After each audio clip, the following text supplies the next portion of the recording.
Halfway through this 2015 season, tonight Atlanta begins a 7-game road trip, and our first stop is Milwaukee at a club that's won 8 in a row. Matt Whistler takes the mound for the Braves opposite the Brewers' Kyle Loesch in Game 1 of 3 from Miller Park. It's Monday Night Braves baseball. It's next on Sports South.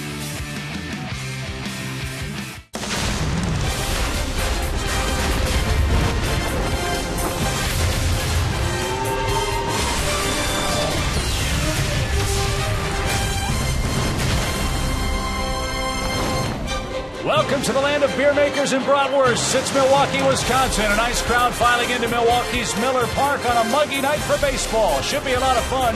Two ball clubs playing very well here in the early days of July. It's the Braves and the Brewers. Game 1 of 3 here for you tonight. Hi again, friends. Chip and Joe, welcome to Milwaukee. Braves had a very good homestand.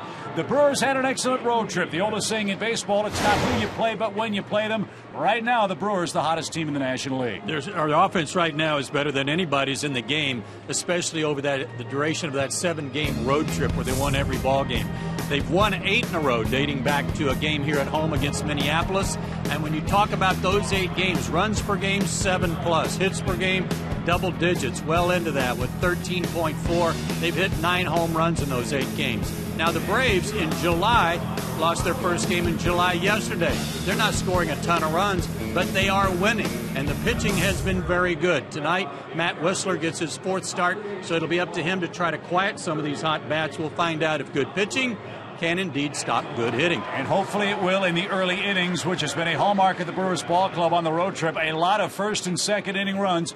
Hopefully that won't happen in Game 1 tonight. Perfect night for baseball. The roof is on here at Miller Park. We'll see if the Braves can cap their offense in Game 1 next.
Stuff, low price, every day.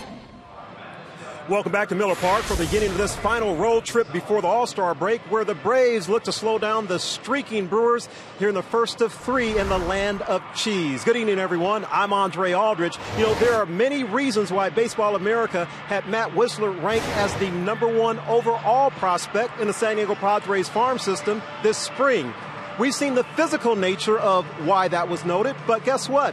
Among his veteran teammates, Matt Wisler has shown something else. He has the it factor.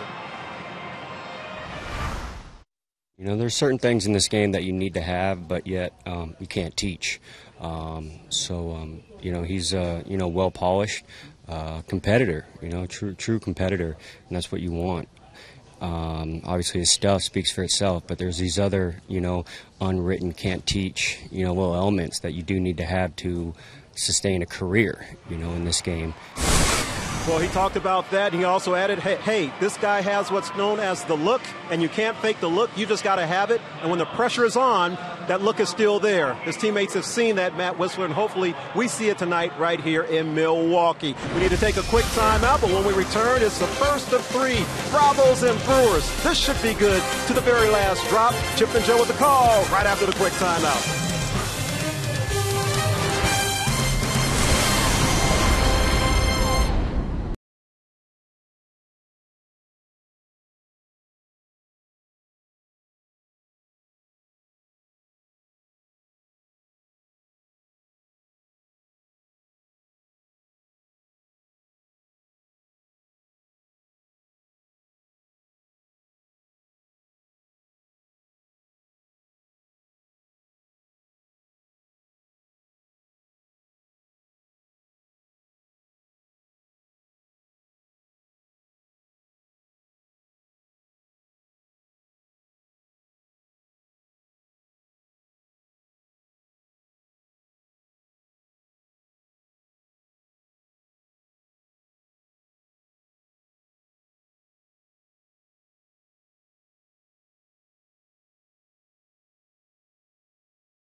Local Ford dealer.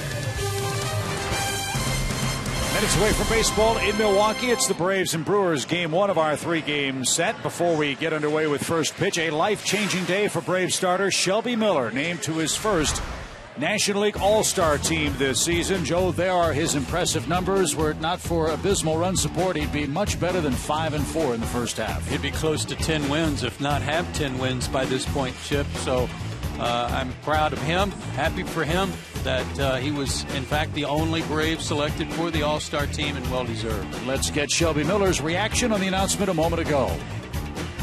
You hear it for the first time, it's pretty awesome. I mean, it's, you set, like I said earlier, you set goals for yourself throughout the season, and these are one of the goals and one of the stepping stones that you want to have at the end of the year.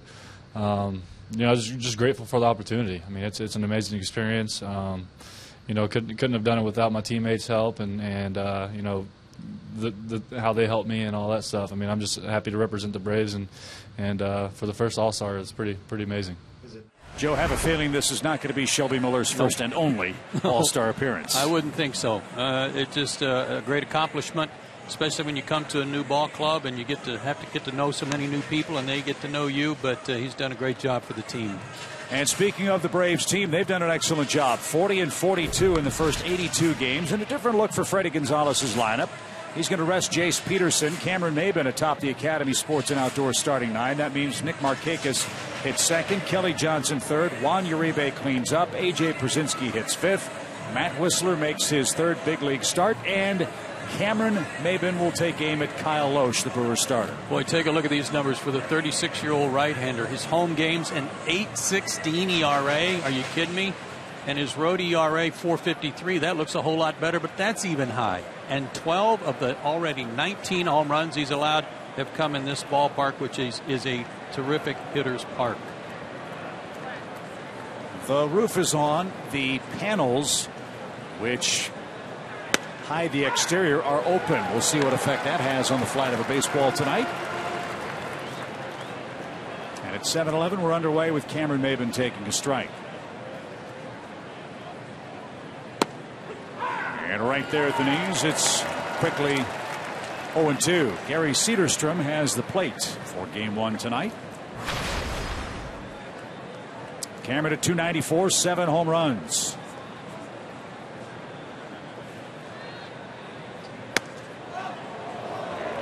Just missed. One good thing going for Loesch, he's won 2 straight games, including a win over Philadelphia on the road trip. 4 runs, 9 hits in 6 1/3 innings. That's way high, but unlike Shelby Miller, Kyle Loesch cannot complain any way, shape, or form about run support. No, he can't. He's among the league leaders in that. And yet he's still 5-9.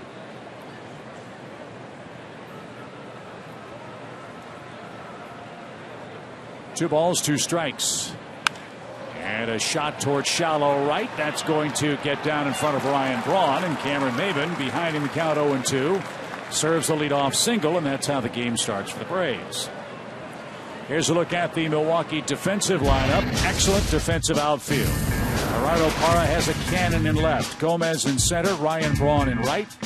Lind, Jeanette, Segura, Ramirez, and Martin Maldonado behind the plate. I would say that outfield would rival any in baseball in terms of throwing arms. Accuracy, well, not so sure about that, but they all have very strong throwing arms. So keep in mind those 3 arms as Nick Markakis digs in for the first time tonight. Nick at 295 for the year, 25 RBIs.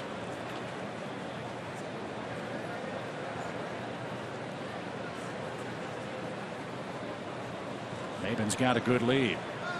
Not going, and the pitch is strike. One thing we've talked about a lot this summer is the flexible nature of Freddie Gonzalez's lineup. Markakis batted second, third, fourth, fifth most of the season. And tonight, with Peterson getting a night off, he moves up behind Maben. See if he gets a few more fastballs. Pitch taken outside, even count, 1 ball, 1 strike. Weird series in Atlanta between these two ball clubs. The Braves won the first game 10-1. Milwaukee won the second game 11-0. The Braves won the next game in extra innings 3-2, and the Braves won the last game 2-1. So all of a sudden the pitching took over the last 2 games. Strike 2 called for Nick Markakis. Loesch has been around. This is his 14th year in the big leagues. 4-pitch guy with his fastball in the 89 to 91 range. Born in Chico, California. 6'2", 215. Just missed outside. 2 balls, 2 strikes. Had some big years with the Cardinals. A 14-win, 15-win, and 16-win season in St. Louis. 11 wins here in Milwaukee and 13 wins here last year. And a guy that might be on the trading block for a rebuilding Brewers ball club. Full count.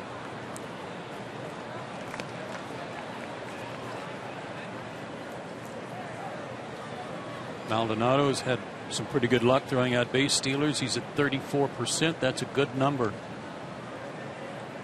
And I would expect Maben to be running here on the 3-2 pitch. Lind holds him at first. He's going. And a bouncing ball hit toward Jeanette at second. Only one play. It's to first. The Braves run. They stay out of a double play. Boy, Cameron was in between sliding and going and standing up, and I'm glad he didn't hurt himself because he hit right near the bag. He had a real funny stop. Dragging that foot. Ow. At least he can smile about it. Yeah.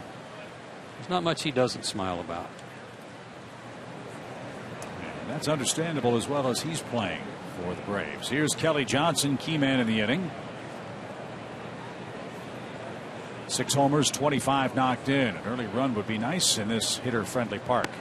And a strike.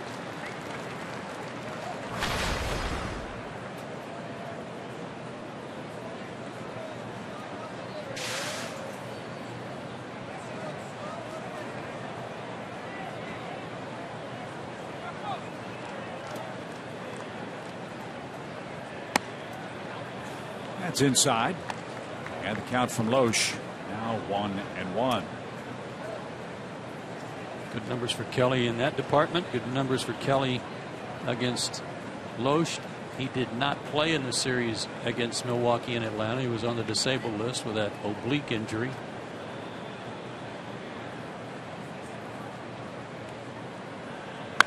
Fly ball well hit deep right field, and Kelly Johnson unloads with a long 2-run home run.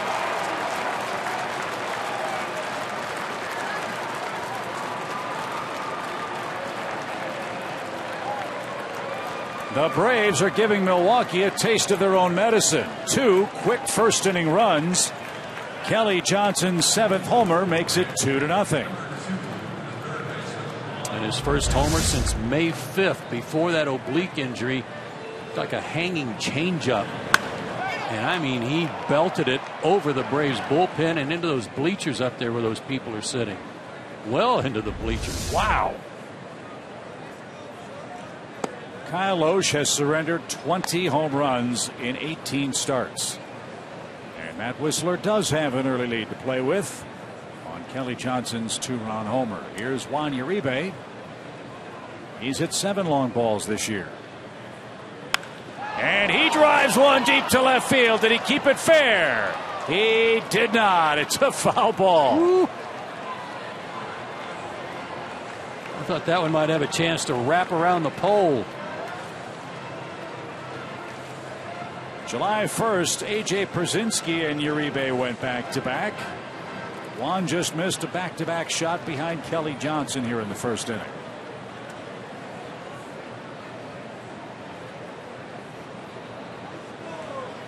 One ball, one strike.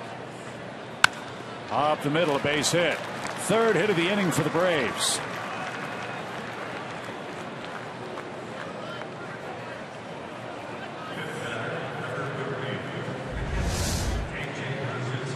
Low target from Maldonado, but the pitch was not. It was up, kind of ran back 2-1.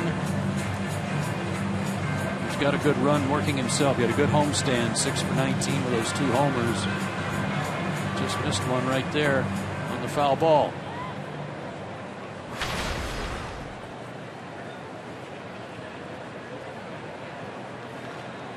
A.J. Przinsky, the batter. And he strokes one into the gap in right center field. Uribe around second, on his way to 3rd. Braun cuts it off. A.J. hesitates, now makes his way to second. No one covered the bag.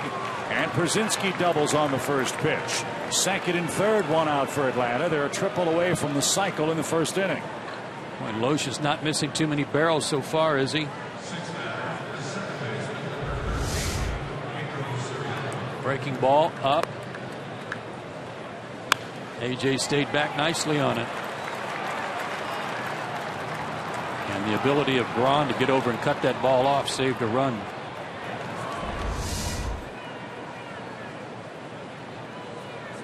Pedro Ciriaco gets a start tonight. He's at second base for Jace Peterson. When Pedro starts, he hits .293 for the Braves. Infield coming in halfway.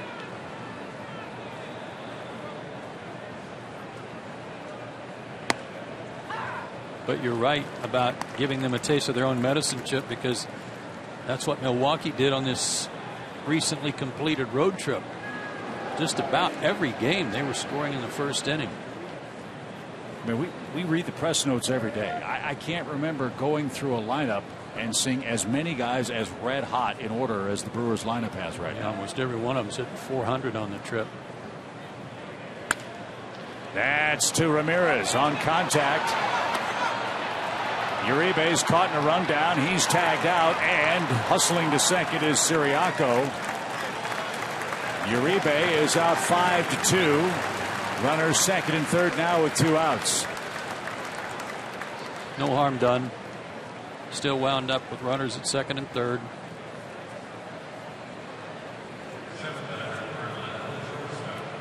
And it's 5-2-6 officially. On the put out of Juan Uribe. Andrelton Simmons looks to add to his RBI total. He's got 29 of them on the year.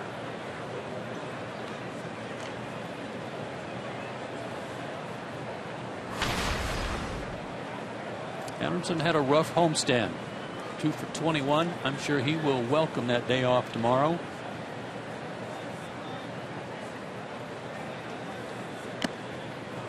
First, an opportunity to do some damage here.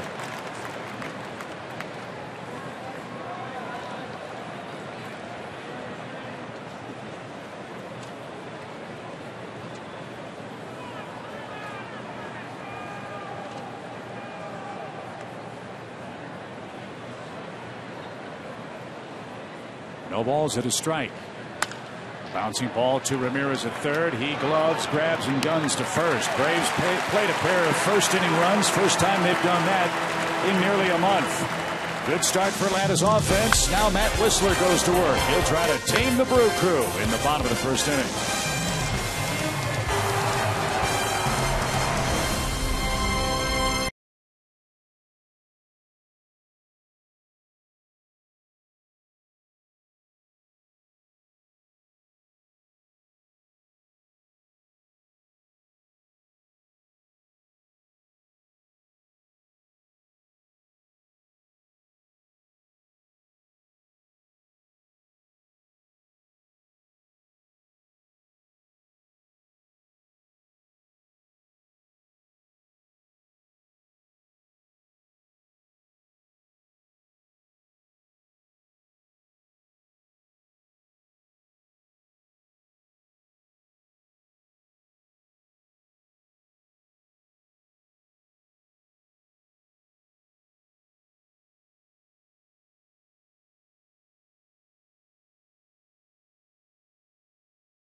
First inning. Now Matt Whistler is coming on for his 4th big league start. 2 real good ones, 1 not so good. We'll see what he has in store versus a red-hot Milwaukee Brewers offense, a club that's won 8 consecutive games. Just 22 years old, 6'3", 200 pounds. There is the line from his last start against the Nationals when he beat the first-place ball club. A few walks in there, despite just only 1 hit. So that leads us to his 4 keys to pitching success. Where are we tonight? Oh, yeah. Number 1, Milwaukee. That is the key tonight. These guys are so hot, don't walk any in Milwaukee. And the first inning has been a big problem for everybody else lately against the Brewers. Don't make it a problem for you. This is Gerardo Parra leading off for Milwaukee. And Whistler got the ball down. That was a trouble spot for him in Washington. Much improved last time out for the Braves. And he's ahead of the 7th best hitter in the National League as far as the average goes. Take it low, even count. Parra's done a nice job. 7 homers, 25 knocked in.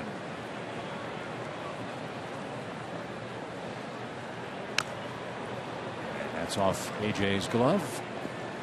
1 ball, 2 strikes.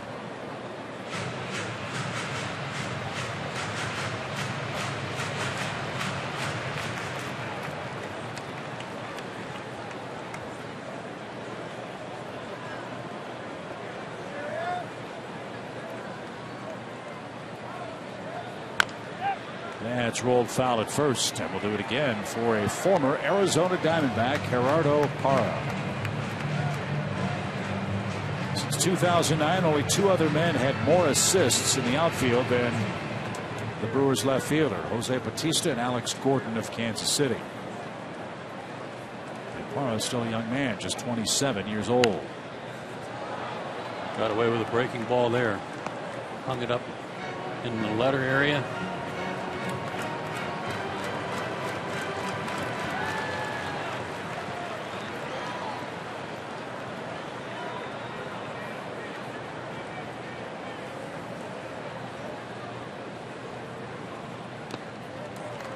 That bounced up there. It's now 2 balls, 2 strikes.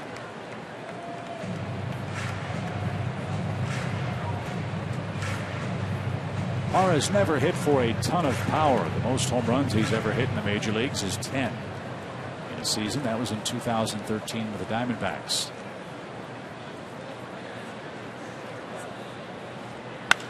That ball, though, is crushed toward right. Markakis return, and that one's going to bounce off the top of the fence. Our leadoff homer for Gerardo Parra, the 3rd time he's done that this year. That got out of here in a big hurry.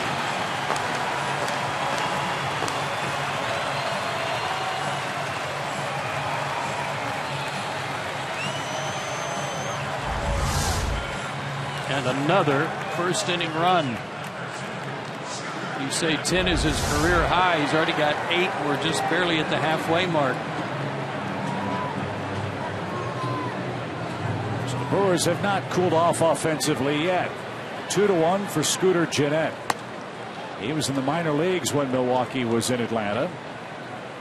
Spent a month at Colorado Springs, their AAA affiliate. Got on track, and he's starting to heat up.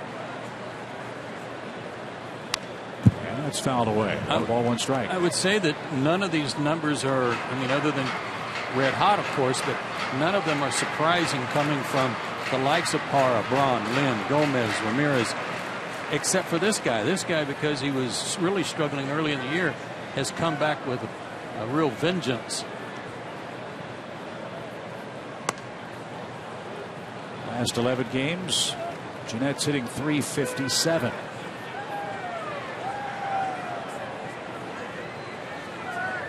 Whistler hasn't gotten an out yet. A line drive homer by Parra makes it a 2-1 game. And this one's hit in the air to right. Markakis, though, is going to track it down. And there's the first out of the ball game for Matt Whistler. Here's the rest of the Milwaukee starting lineup. Parra first, Gennett second, Ryan Braun third on the Academy Sports and Outdoors starting 9. Adam Lind has a franchise record RBI streak on the line tonight. Carlos Gomez, Braves killer Aramis Ramirez at third base, then Segura, Maldonado, and Kyle Loesch.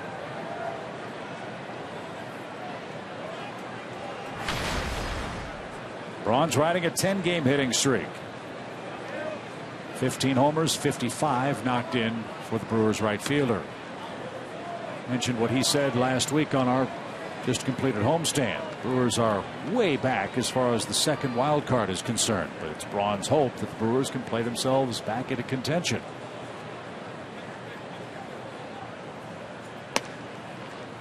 Milwaukee hitters play 12 games under 500 and a woeful 15-26 at home.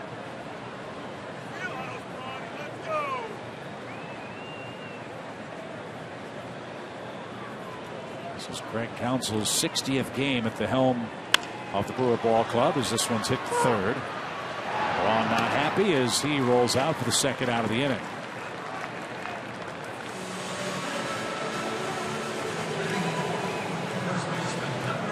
And here is Adam Lind, a key cog in this juggernaut over the last week. I'd say they're doing pretty well in those categories. The one that jumped out at me was 29 extra base hits in 8 games. Actually, the runners in scoring position number is huge too, but they're not just singling people to death. Yeah, when they stand in the batter's box, they're in scoring position. Yeah. They're swinging it. But they're down a run for Adam Lind. He gets a breaking ball downstairs. 1 ball, no strikes. Lind has knocked in a run in 9 straight games.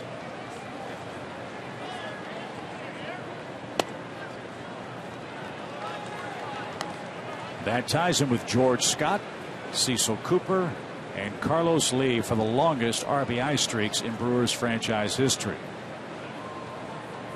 All 14 of his home runs this year have been hit off right-handers.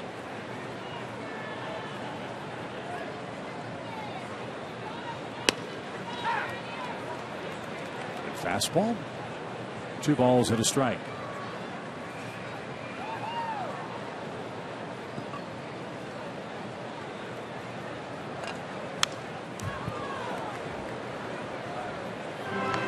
Matt Riley's to even the count. It's 2-2.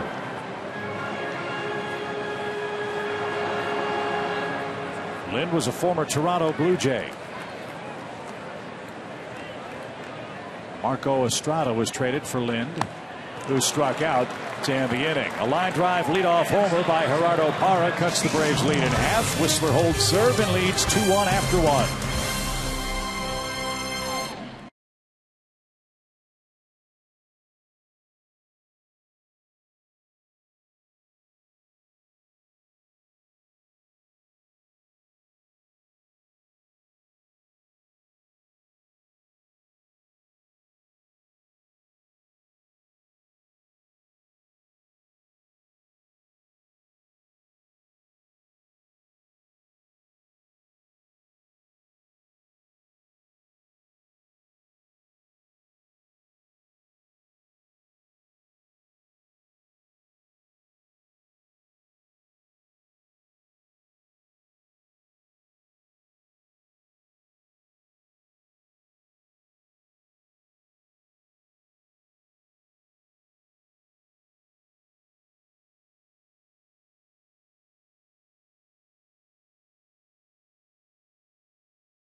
Milwaukee after 1, it's 2-1 Atlanta. The Brewers, Kyle Loesch back to work, trying to settle things down for the Brewers in rotation.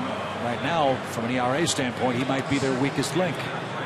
You might be right there, Chip. And really, these numbers aren't eye-popping. They're better than their season averages. But when they're scoring runs in bunches like they are, especially when you're scoring runs early and giving your pitching a chance to make a mistake or two, actually it's going to be a little bit better. But they've been the beneficiary of just a ton of offense. Well, let's get some more. Yuri Perez leads things off for the Braves. Well, this guy's done a nice job, hasn't he? Catches everything in the outfield. He starts, 345 average in that stretch. Sorry, Chip. The one thing we haven't seen is his opportunities to steal. Leading the International League in stolen bases when he was called up, but he really hasn't had that many chances to get on with an opportunity to run.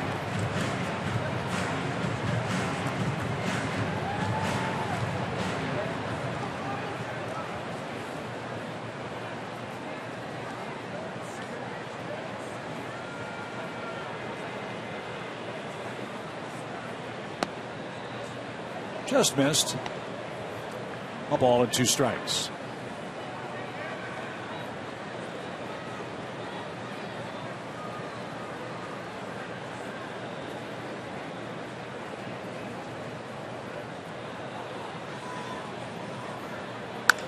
Line into right, and Braun will play that on a hop. Well, maybe here's your chance. Yeah. Unless Whistler lays down a bunt. We'll see how the Braves play it. Another leadoff single for Atlanta. The Braves already have piled up 5 hits. A lot of pitches up around the waist from Loesch. Those guys are not missing them.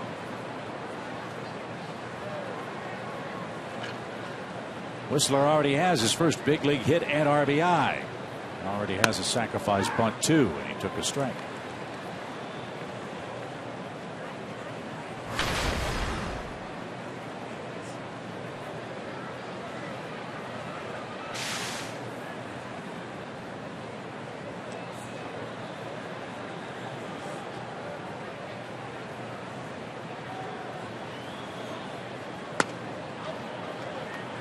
Just missed outside. It's an even count.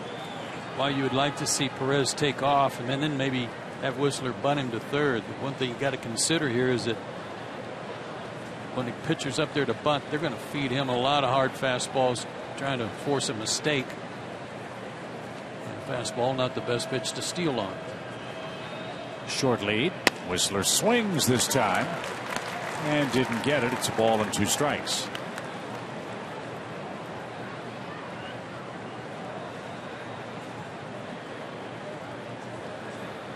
Porter, the Braves' third base coach. Perez and Whistler at first, standing in the batter's box. Now Loesch ready with a 1-2 count.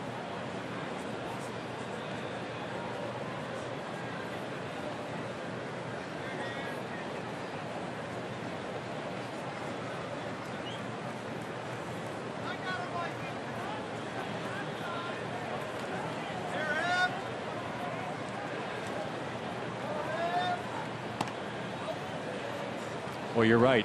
He is missing up. In this park, you are asking for big problems if you try to do that all the time. As his numbers would point out.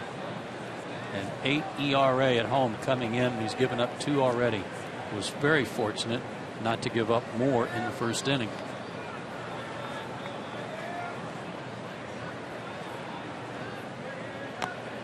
Whistler punted it foul. He is struck out. Perez still at first, and the top of the order is coming up.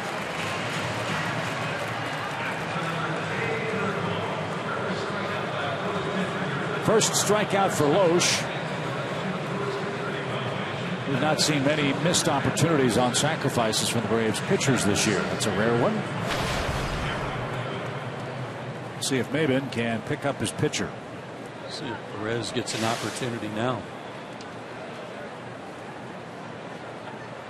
Mentioned Maldonado with his good arm behind the plate. It'll be a fun matchup. He would single to right his first time and scored the first run.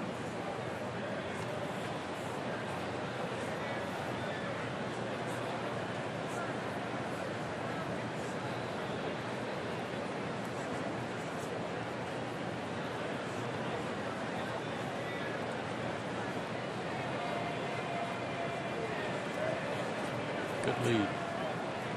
He started and stopped, and Maben sprayed it foul. When we came in the clubhouse today, the lineup was on the dry erase board, and batting 8th left field, E. Perez. I went over to Eddie Perez and said, "Wow, go get him tonight." And he had a kind of a dumbfounded look, and I said, "You're in there. I'm proud of you." He goes, "Yes, and in left field too, you might notice."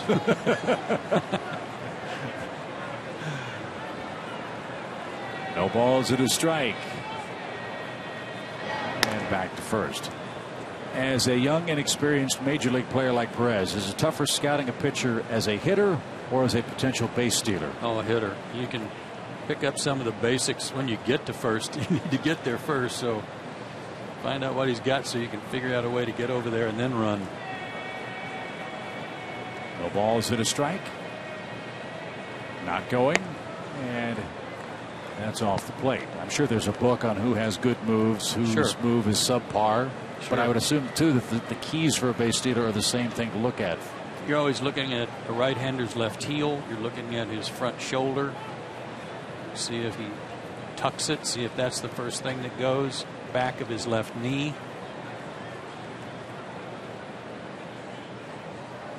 Swing and a line drive over short. Base hit by Maben. He's got 2 hits. And Perez stops at second. Cameron's playing some of the best baseball of his life right now. It's fun to watch. That makes him 11 for his last 23. And a chance for another big inning with Markakis and Kelly Johnson lurking.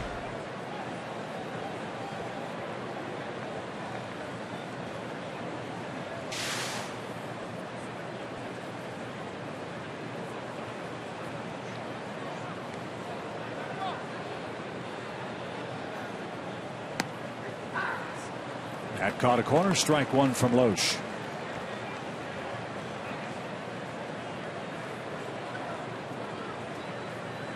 Braves are very happy with Nick Markakis' offensive production. He's still looking for his first homer. The next 2 parks give him a real good shot at collecting at least 1 on the trip. Miller Park in Milwaukee, Coors Field in Denver, and that's going to split the gap in right center field.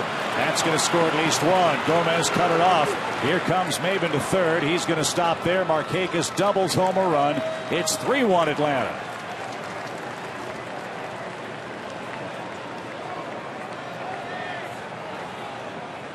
Great swing by Nick on that one. Pitch up. He combed it in the gap.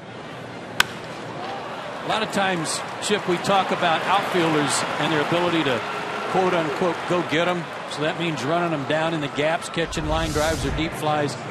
Well, it applies to good outfielders like Carlos Gomez too, who can go get them and prevent a gapper, which he just did, which Braun did a minute ago to save a run. And at least temporarily, Gomez just saved one there too, but by not letting the ball get all the way to the wall. So they've saved at least 2 runs. They have. In the first 2 innings, and that's why it's only a 3-1 Atlanta game. However, there's a man at second and third for Atlanta. 3 hits in the inning, and Kelly Johnson already with a 2-run home run in his back pocket, digging in. Infield is in for Milwaukee. That's stroked into right field for a base hit. Gomez will cut it off in right center. A run will score. Kelly Johnson with 3 RBIs tonight. And Kyle Loesch is getting poleaxed here in the 2nd inning.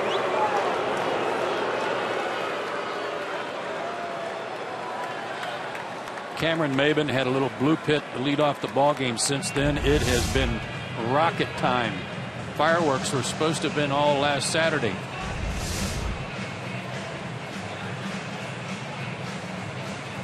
That pitch was out away from Kelly. Might have been on the very outside part of the plate, even off the plate, and he still went out and got it.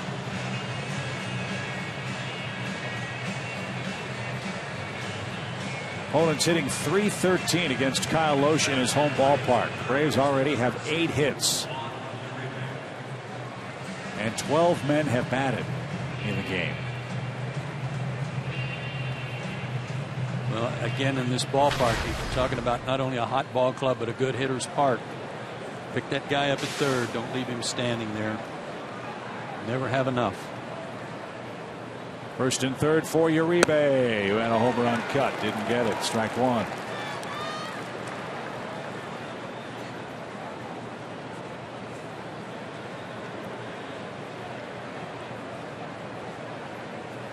Action's begun in the Brewers bullpen already.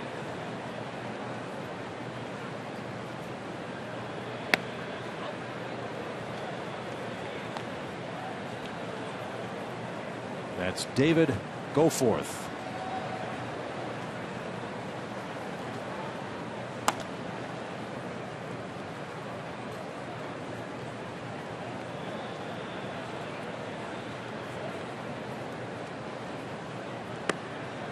Blowing outside. 2 balls and a strike. If you're not throwing your breaking pitches for strikes, then especially the way things are already for Kyle Lohse, then that fastball becomes that much more hittable. And so far, those two sliders to Uribe have been so far off the plate, he hasn't even offered.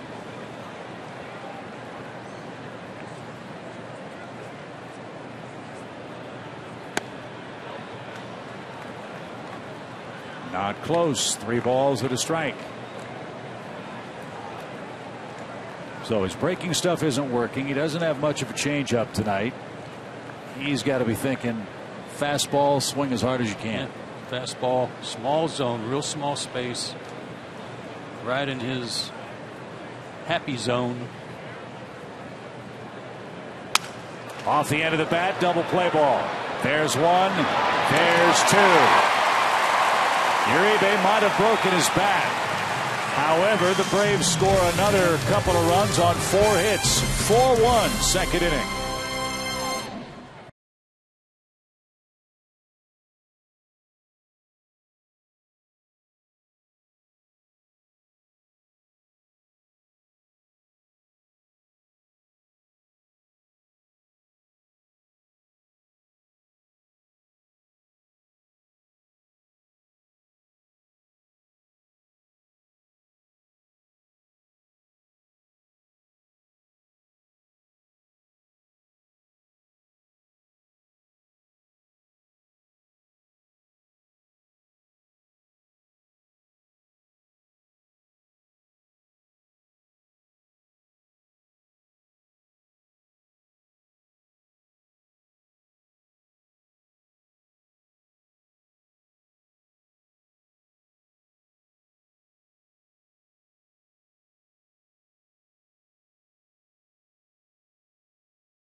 Here we go, bottom of the second inning. Carlos Gomez will lead things off for the Brewers, and he pops up the first pitch.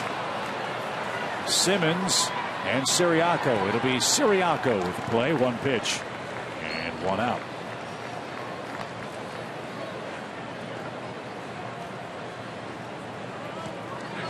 And that's how you want this man to hit as often as possible. Braves killer Aramis Ramirez, who's announced this will be his final season. The longtime tormentor of Braves pitching is 0 for 9 against Atlanta so far this year.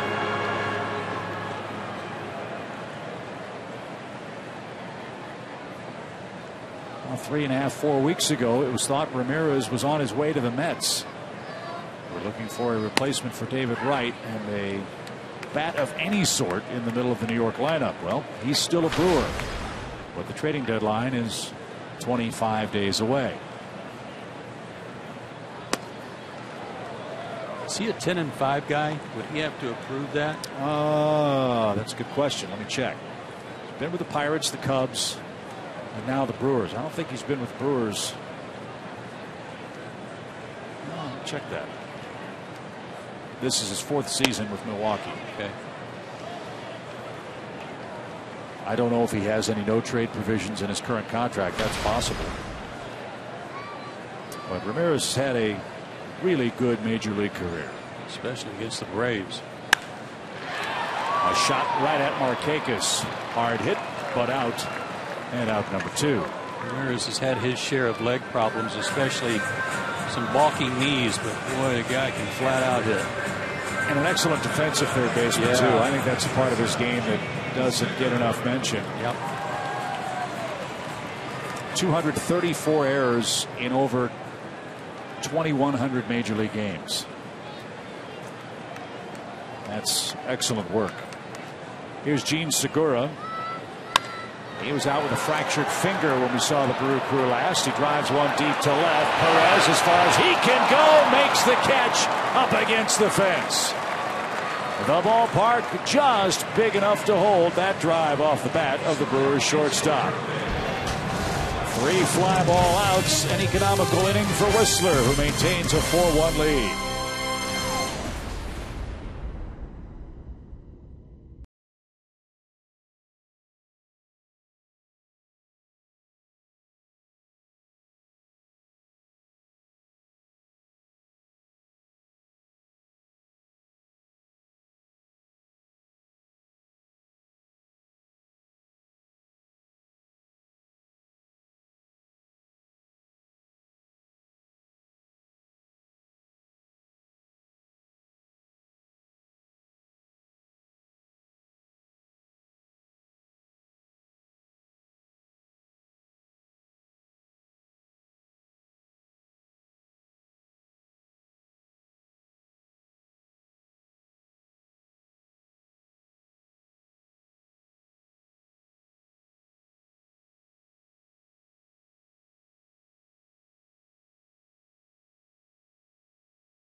The second, Braves go back to work already with 4 runs and 8 hits off Kyle Oesch. He is our AT&T Uverse trivia question subject. He's 6th among active starting pitchers with 412 starts. Who has the most starts in the big leagues right now among active pitchers? Old standby. Which one? Mark Burley. That's a great call. How about Bartolo Colon? Yeah. I mean, we are in the land of bratwursts and hot dogs. I mean, you know, Bartolo likes those when the Mets come here. That's a good call, too. By the way, Burley and Chris Sale are pitching today. White Sox at Toronto, a game that might take about 47 minutes over in the American League. Here it's 4-1 Braves in game 1 against Milwaukee. And a strike to the Braves catcher.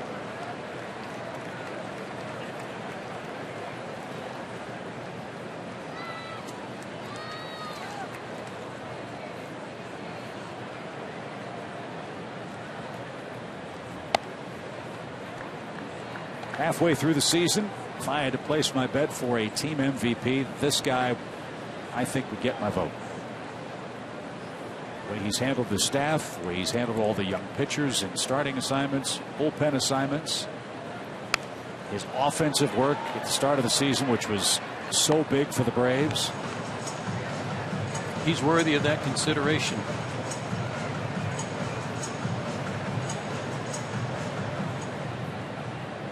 Tonight, AJ playing in his 1,817th career game behind the plate, most among active catchers. And that's hammered foul and out of play.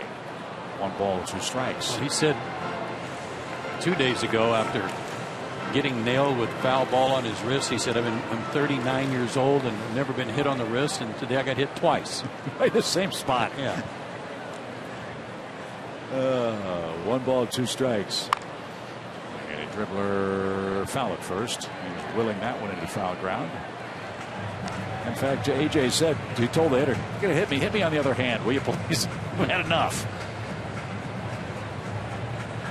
But the way he plays, you wouldn't know he's 38, 39 years old, would you? No. Real pro's pro.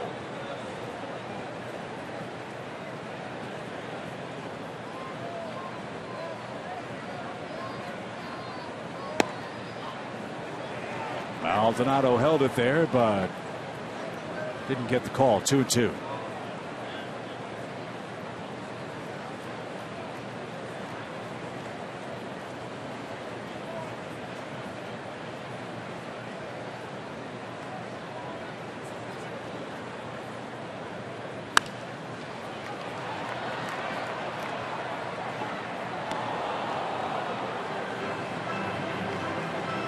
Still struggling with that breaking ball.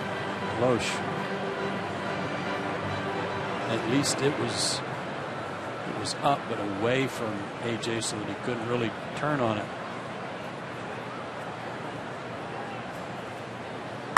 Ninth pitch of the at bat is cracked into the right field corner. That is a fair ball. Braun will chase that down. AJ Pierzynski has the ninth Atlanta hit. He's got a pair of doubles tonight. And for the third straight inning, the Braves have the leadoff man on. Great at bat. High target from Maldonado. Tried to throw one by him, sneak a fastball by him, and he drops it right near the chalk.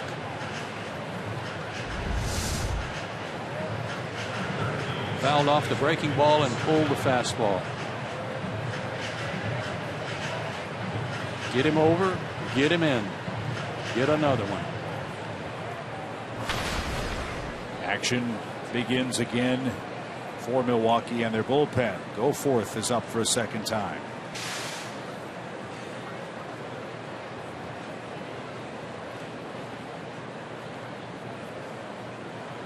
Ramirez, even with the bag at third, now creeps in case Siriaco thinks about a bunt. He didn't. And strike one.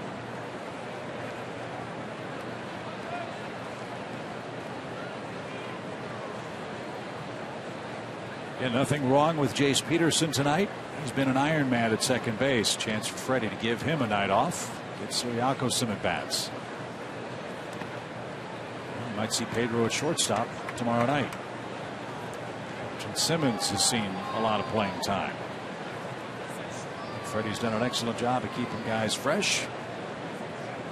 With 75 or so different lineups, everybody is. 77 of the 82 games Jace Peterson has been in them. 1 ball, 1 strike. Yanked foul at third. And now Pedro, 1-2 count.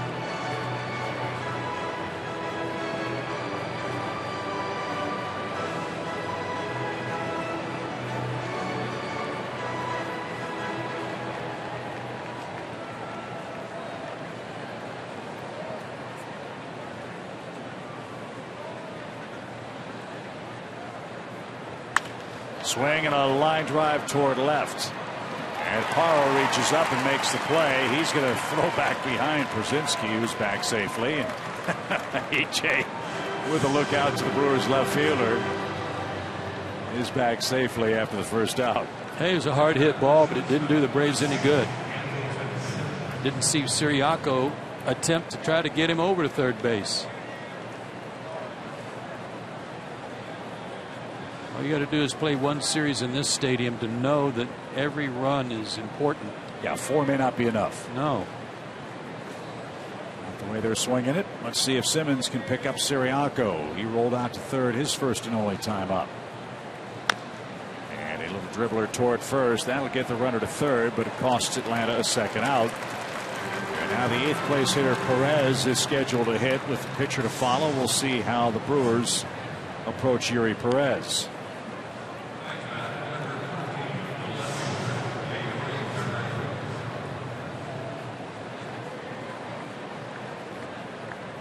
He singled and he scored ahead of Nick Markakis' second inning double.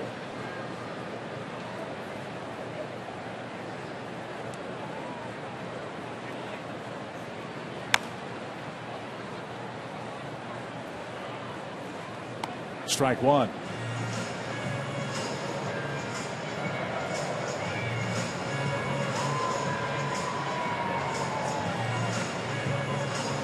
Perez would like to reach at the very least to clear the Braves pitcher Matt Whistler.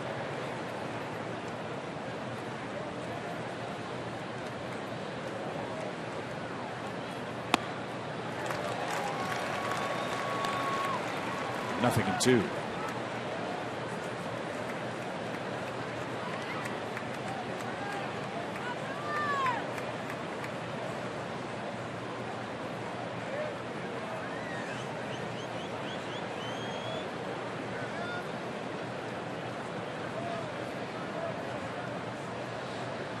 Swing and a miss. And the Braves can't cash in a leadoff double. Haven't seen that much for the Braves this year. That hurts, but it's still 4-1 after 2.5.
Academy Sports and Outdoors. Right stuff, low price, every day. Well, when Eddie Perez comes back to Milwaukee, all he can think about is getting a bratwurst. He might have been reminding one of the other members of the bullpen to bring some with them when they come to the pen. It's a long way from the clubhouse. I got to find out what the all-time broadcaster record for most bratwursts consumed in a series is. Somebody just set the new cheesesteak record against the Phillies the other day as Martin Maldonado hits. Can't remember the guy's name, but he ate 20 of them in a 3-game series. New individual record. Goodness. He also leads the league in high cholesterol. For those of you who keep such. That was one of the Brewers. They were just in Philly. Might have been. Somehow I don't think it was Craig Counsell. There's a strike to Maldonado. 1 ball, 2 strikes. He's done a nice job. Yeah, they're 29-30 under him. Never managed in the minors or coached in the big leagues. He went into the front office and then signed to a 3-year contract after they let Ron Renicky go. And when Counsell was hired, the Brewers said, look, we're going to give him some time to see if he can get this team playing better. They weren't just going to unload players after they changed managers. And the Brewers have done that. That might change in a couple of weeks. That's hit toward second and through for a base hit by Maldonado. So the second Brewers hit. This one stays in the ballpark. And it's a leadoff single for the Milwaukee catcher. Hanging breaking ball. Got to get the ball down. Got to keep it down in this park.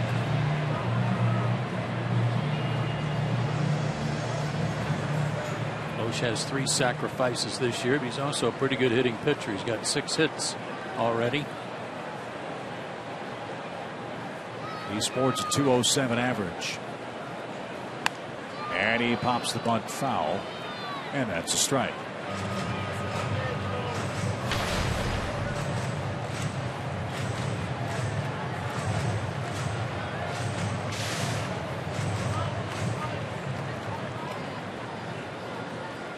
Couple of crafty veterans talking things over.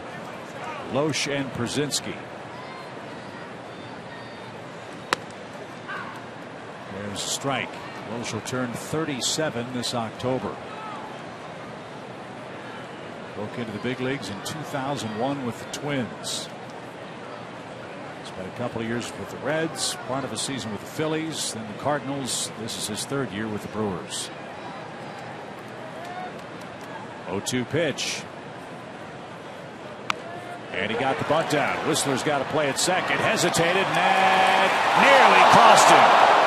What a play by Andrelton Simmons to come gliding across the bag to get the force of Maldonado. And the Brewers might want to take a look at this one. Maldonado has not left the second base bag. Lance Barksdale is the second base umpire, but I'm not sure why Whistler hesitated. We could hear A.J. Przinsky up here yelling 2 right away. Great play by Andrelton Simmons to keep his foot on the bag. Got him.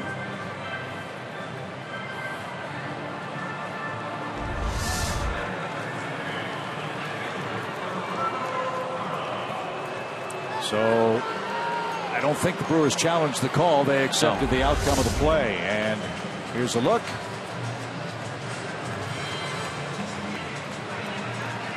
Yeah. Clearly out. And no question he kept his foot on the bag. Great play by Simmons. Here's Parra with pitcher at first and 1 out.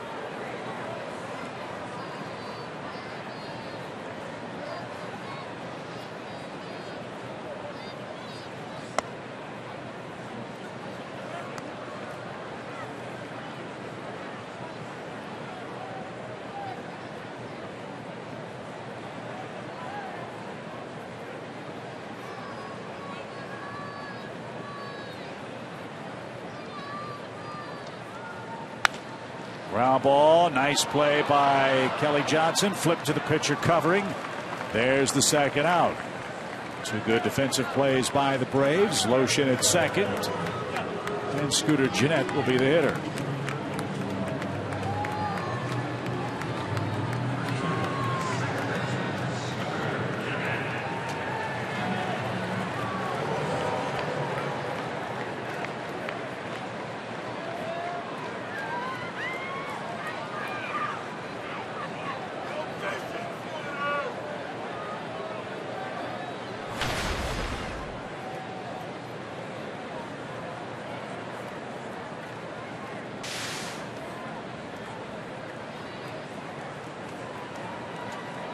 Gennett flying out his first time up. It's a big run to save for Whistler if he can get it out here. And it's a strike to Ryan Joseph Gennett. Born in Cincinnati, Ohio, lives in Glendale, Arizona in the offseason. An astute selection by the Brewers. They took him in the 16th round of the draft in 2009. Huge lead by Loesch. Draws the throw. That was ill-timed, but a good idea because he just was wandering off the bag. Was about a third of the way to third base.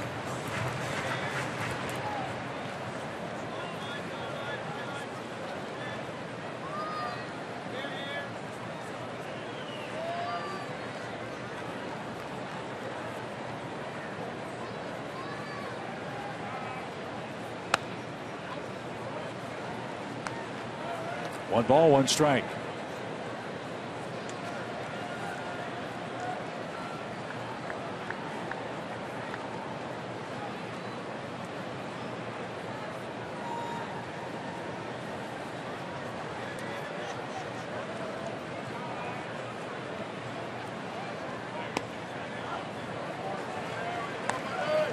And now 2-1. Told you Jeanette was born in Cincinnati but grew up in Florida. Went to Sarasota High School and was going to go to Florida State before the Brewers drafted him and signed him. Broken in 2010 at Wisconsin, an A-ball. And has risen rapidly to the big leagues. Big lead by Loesch. Pitch is grounded towards second. Siriaco's got it. And that's the inning. Another shutdown inning for the Braves rookie right-hander. We go to the fourth inning. Whistler leads off for the Braves. It's 4-1.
Deep right field, and Kelly Johnson unloads with a long two-run home run. And stroked into right field for a base hit. Or Kelly Johnson with 3 RBIs tonight.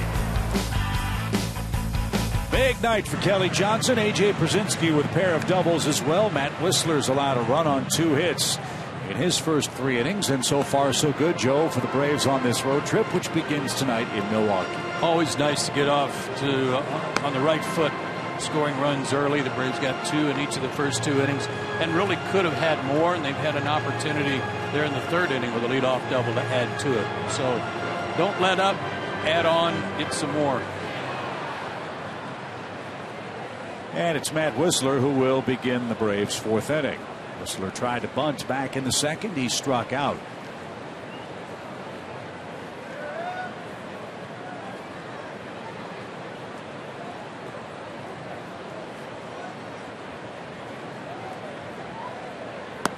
And the first from Loesch is called a strike.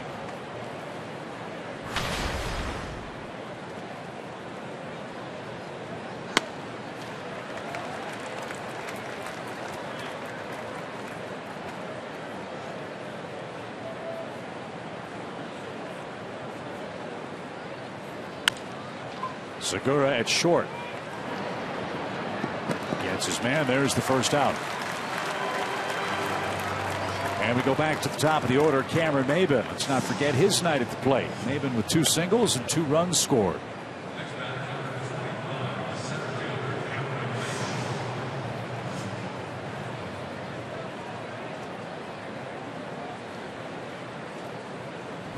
Bumped his average back up to 300.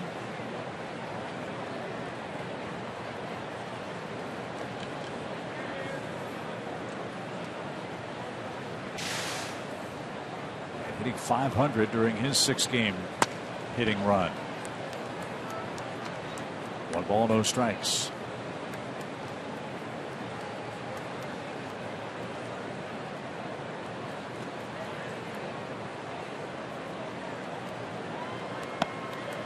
Despite going 4-1 here in the early stages of July and pitching well with a good ERA at 2.15. The last 12 games, the Braves are still just 5-7, and they've scored 2 runs or less 9 times out of those 12. So to come out and get 4 early, That's really a good sign. This is July 6th. I went back and looked through the scorebook tonight unofficially. The last time the Braves scored 2 runs in the first inning was a month and a day ago. And it's a 4-pitch walk to Maben. He's at first with 1 out. First free pass issued by Kyle Loesch tonight. Yeah, he doesn't walk many guys. He's just wild in the zone. That was only his 23rd walk in over 100 innings.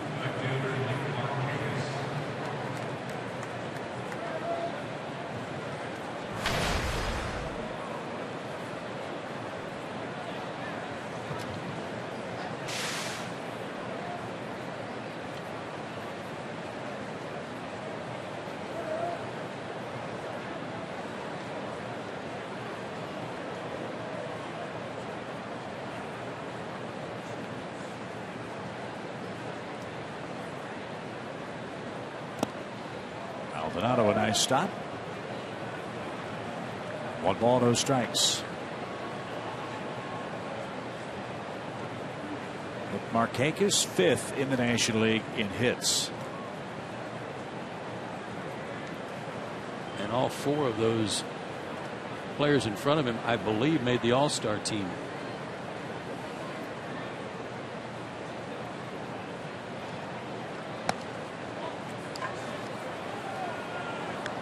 Yes, they did.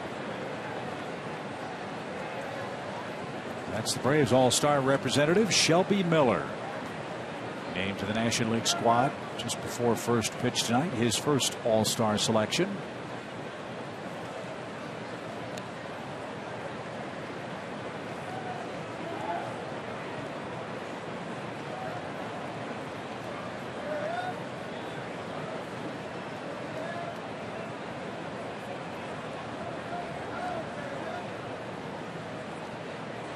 Two and 0.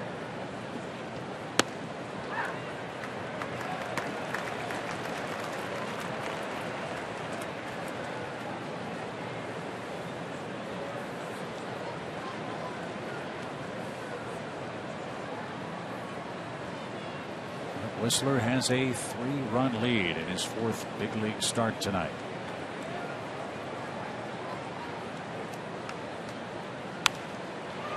Two balls, 2 strikes for the Braves right fielder Nick Markakis.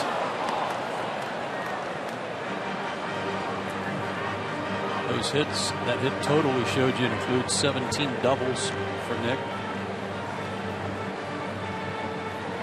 And second only to Freddie Freeman on the team, who is on the disabled list with 20 doubles.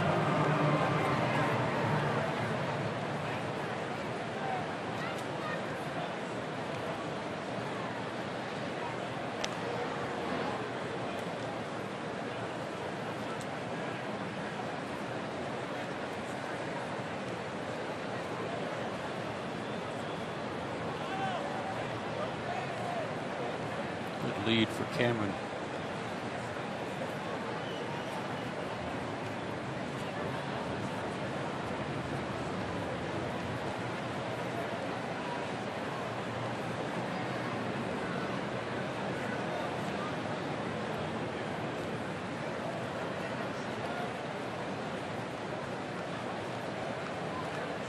Now Loesch ready with the 2-2 pitch.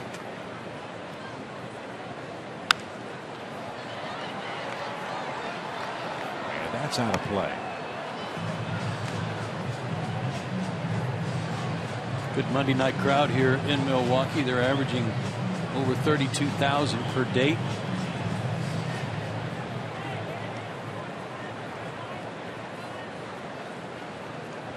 Had a little rain in the area around noontime, but I don't think that cut into anybody's tailgating. If they can survive tailgating up in Green Bay, a little rain's not going to bother anybody. Pitch is a called 3rd strike. Markakis knew it. And Loesch has his 3rd strikeout and his 2nd out of the inning.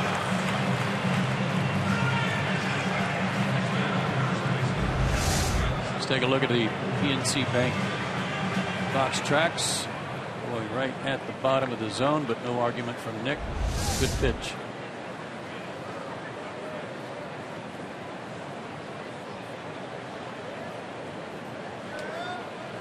Kelly's 2 for 2, a homer, a single, and 3 RBIs. And Lowe starts him with a breaking ball. Strike one.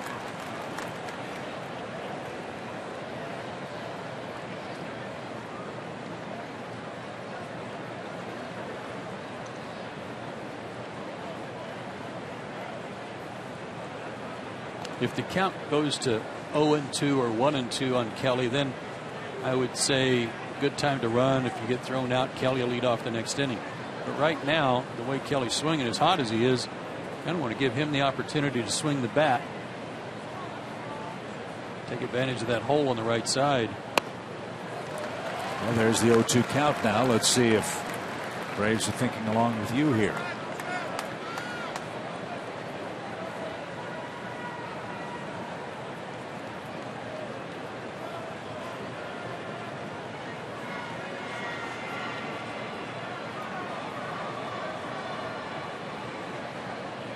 Not going.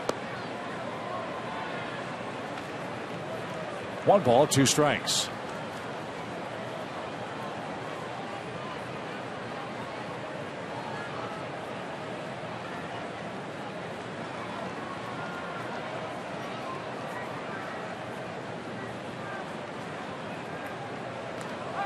Maben was leaning and made it back with a head first slide. If you give it away even a little bit, if you're caught leaning a little bit, with the count the way it is, they have the luxury of pitching out if they want to and don't lose much.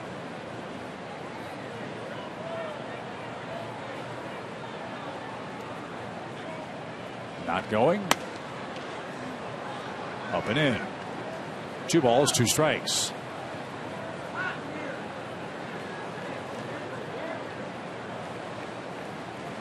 Two in the first, 2 in the second for the Braves. Brewers got a leadoff homer from Gerardo Parra in the opening inning themselves. We stand at 4-1 in the 4th. Runner goes this time, and it's a foul tip. It's fouled back to the screen, actually, and Maben's back to first. Another one of those at second, though. Segura was letting him know it was a foul ball, so he was kind of in between. Caught himself before he went in for a head first slide.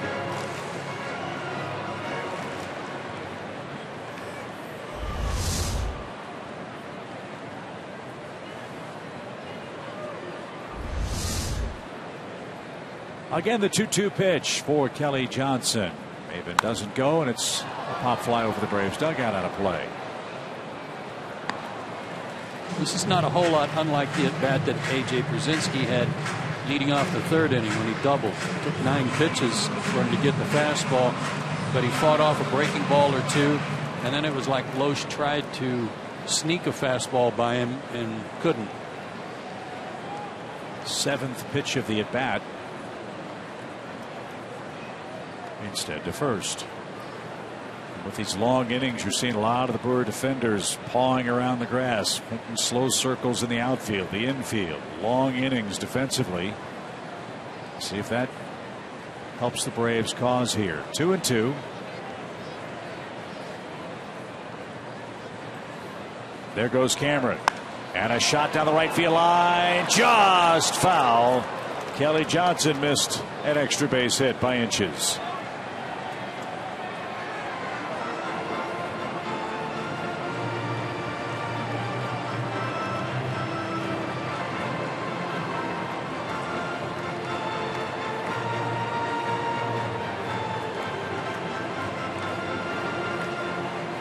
Kelly Johnson had a slow start to his spring training. I mean, so slow that even he was concerned that he may not have enough time left to show what he could do and make the club. And boy, then he turned it on. Tore it up the last couple of weeks of camp.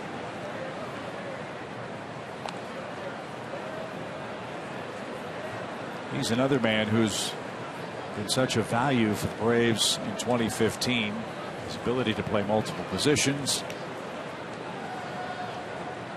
Can bat just about any place for you on your lineup card.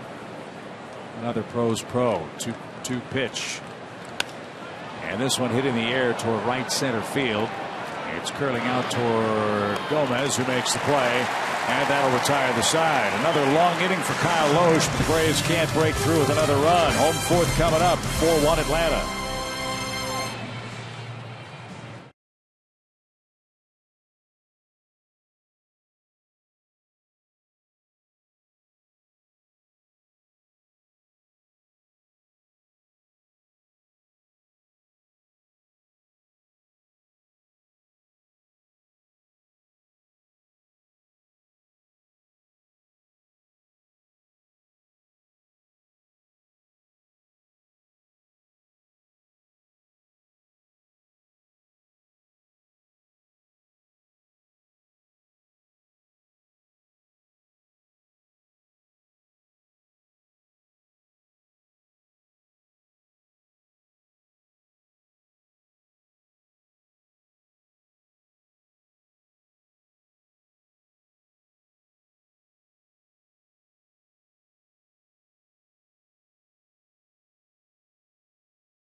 And I got to tell you, we got a lot of soccer fans inside the Braves clubhouse. So we were flying here to Milwaukee when the U.S. women's team was winning the World Cup. And in the back of the plane where the players sit, we were getting periodic scores. And when it was 2-0, it was okay. When it was 3-0, we heard a loud, "Stop lying to us." Now, Alex Wood told me that you've got to feel good about the Stars and Stripes, no matter if you're a soccer fan or not. And there are a lot of soccer fans in there. But he also said we gave Julio Teheran and Simba a lot of grief because, of course, United States women beat Colombia, Julio's team, early. And Simba, representing the Netherlands and all of the Dutch, is always kicking soccer balls and baseballs and everything in the clubhouse. But as Alex Wood said, it's all about the Stars and Stripes today. Our team, our women. It's great to be an American, too. Thank you, Andre. Yeah, it was fun listening to the World Cup scores as we made our way to Milwaukee. And congratulations to the U.S. Women's World Cup team and our colleagues at Fox Sports. Great job covering the Women's World Cup in Vancouver and all across Canada this summer. Yeah, that was just an awesome display. The whole tournament, if you will, by the U.S. women. Outstanding. Whistler versus Braun. And he just struck him out looking. Ryan Braun caught with his hand in the cookie jar. He's out number one in the fourth inning. 2 strikeouts for Matt Whistler. Big breaking ball. Frozen.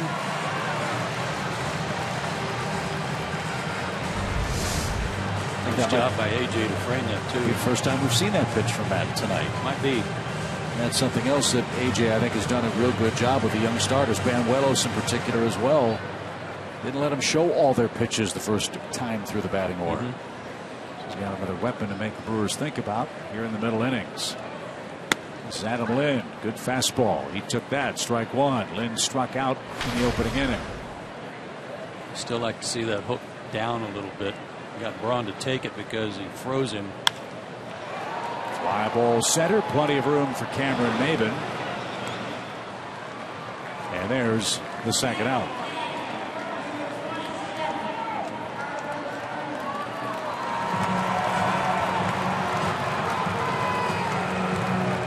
Carlos Gomez didn't have as good a road trip as his teammates, but he was also missing some time. He got hit on the wrist about the third time he's been hit on the wrist this year.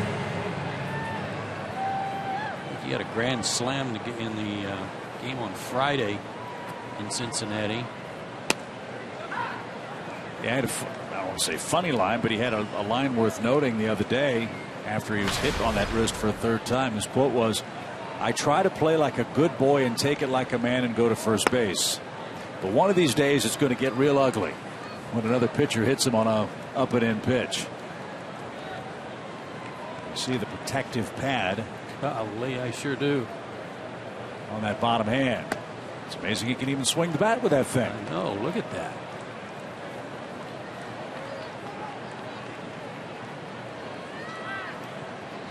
Two balls, one strike. That's out of play, foul. Jeff Bagwell, Omar Infante, two guys who suffered broken hands, used to wear a kind of a slat, a protective pad across the top of their batting glove. It was built into their batting glove. That's something that attaches to his arm on top of the glove. Good fastball at 95 for Matt Whistler. And the Brewers are retired in order in the home fourth. Matt's getting loose. Mid-90s heat. Gomez couldn't catch up, and the Brewers not catching up through 4 tonight so far.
Photo, use South Data Strong Fan, and you just might see yourself in an upcoming broadcast. That's brought to you by T-Mobile.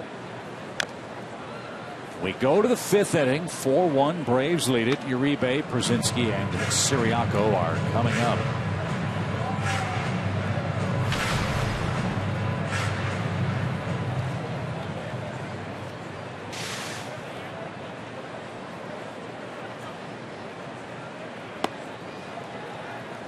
That missed.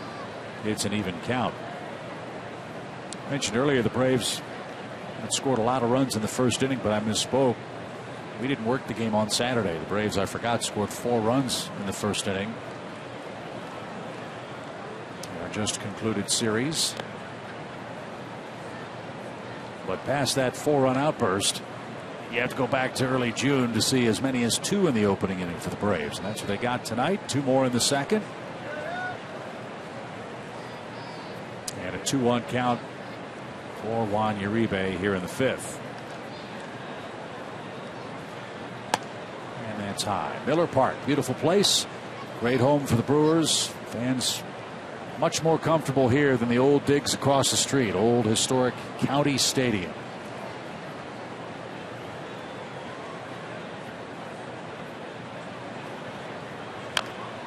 That is a swinging bunt, and that is a fair ball. Juan didn't run. Got to run, Juan. And Gary Cederstrom with the easy call and the tag out by the catcher.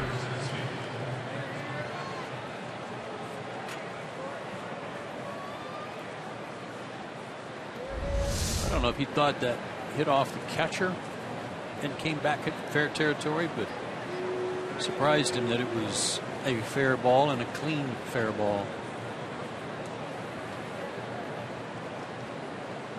There's the first out. Here's AJ, 2 for 2 with a couple of doubles on a play. You and I were talking walking in about Old County Stadium, where they had some great players, great teams across the street.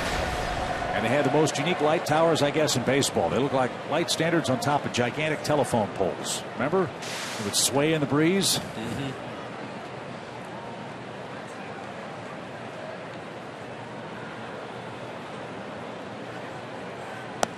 It's a real good playing surface, too. He took good care of it.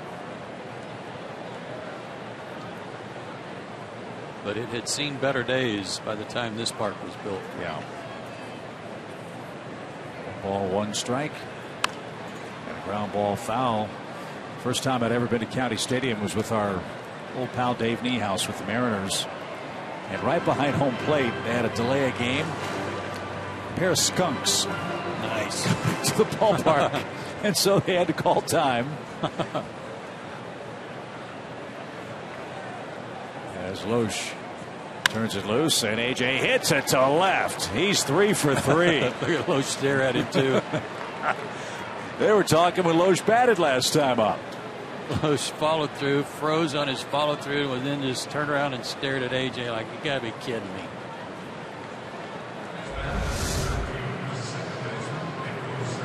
I mean, that wasn't even a strike.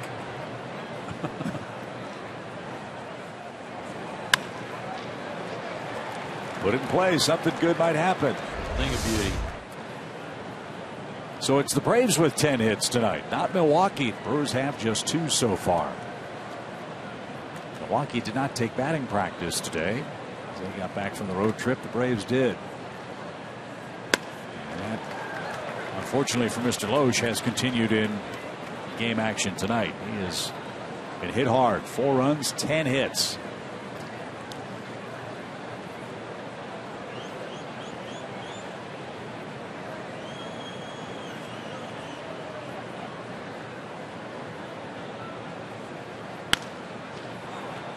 Pedro Ciriaco's done a really good job for the Braves, whether coming off the bench or spot starting. He's made 11 starts this year. He's at .293 when he starts a ball game.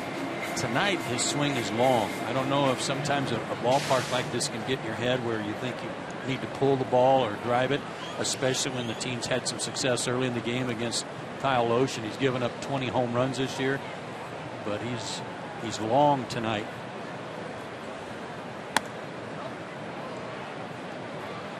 And what's really made him a good hitter for the Braves is using the whole field. Is that something you can feel as a hitter when your swing gets a little longer? No, than sometimes normal? you need to be reminded. Really? Yeah.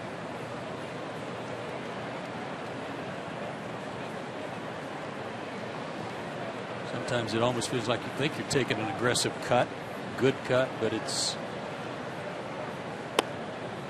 not the one that has been working for you. And this, correct me if I'm wrong, the difference between a short, compact stroke and a long swing might be as little as an inch.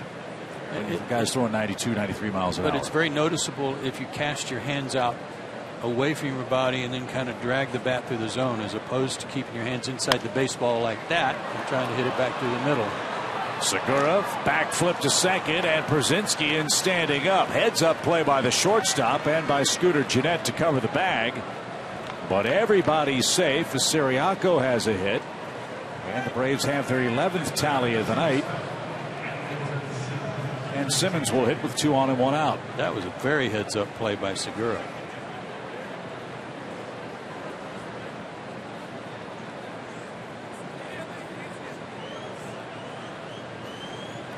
So Loesch has matched his season high in hits allowed in a game. He also allowed 11 hits on May 30th against the Diamondbacks. He only made it through 3 1/3 innings in that game. He's pitching into the 5th tonight, has only 1 out.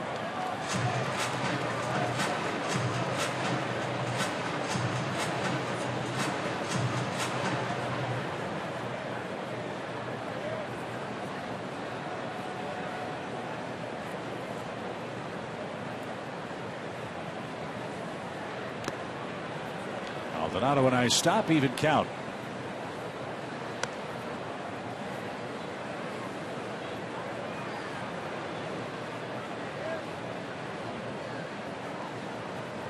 Got 2 more with the Brewers tomorrow night. Manny Banuelos will pitch for the Braves. Then we wrap things up Wednesday afternoon and then head to Denver and the Rockies. 1-1 pitch. Taken low. 2 balls and a strike. Guess we won't see Matt Garza tomorrow night, huh? Is that what we heard before the game? Yeah, DL. Sore shoulder.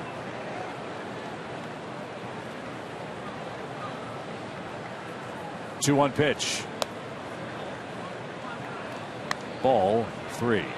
Braves have done a real good job tonight, laying off that breaking ball, that slider, and not chasing, getting better counts.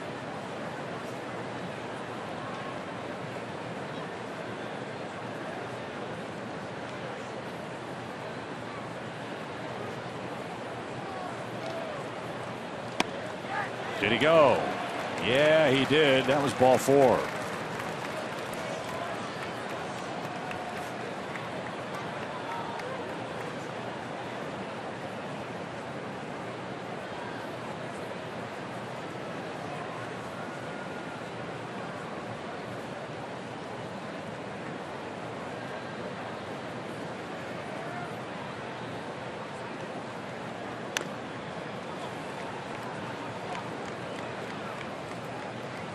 Now Loesch is reluctant to even show his fastball, and he'd prefer to walk him almost than to give up a base hit in an effort to try and get a ground ball and get a double play.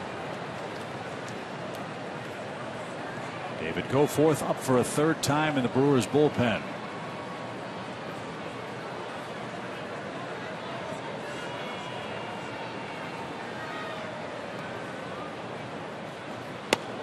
Got him swinging.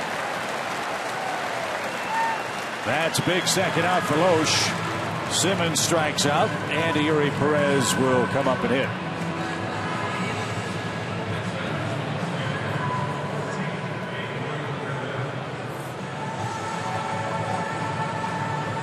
Four strikeouts for the Brewers right-hander. Now Perez bats 1 for 2 is his night.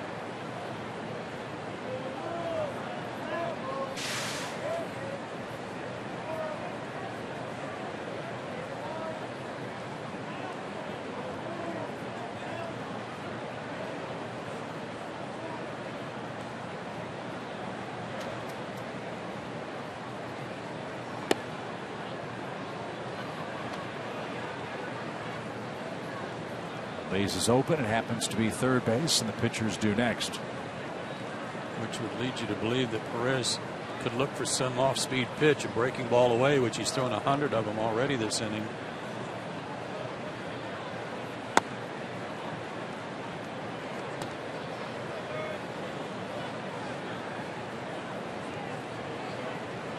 Jeanette is playing Perez, I should say, up the middle. But as the pitch is being made, he's darting to his left to try to help fill up that hole between first and second. There he goes, the pitch. Swing and a miss, 2-1. I mean, as a hitter, you've got to have a little bit of a plan when you go up there in terms of what is the situation, who's hitting behind you, in this case the pitcher. So what would they be trying to do, and how would the Braves pitch somebody if you were on the other side, knowing the pitcher's on deck?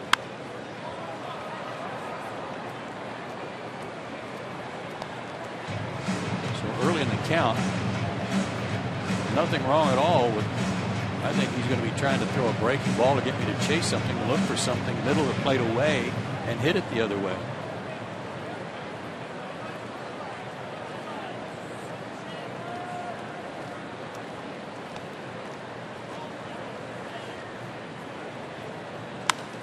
Popped up. Segura at short drifts out.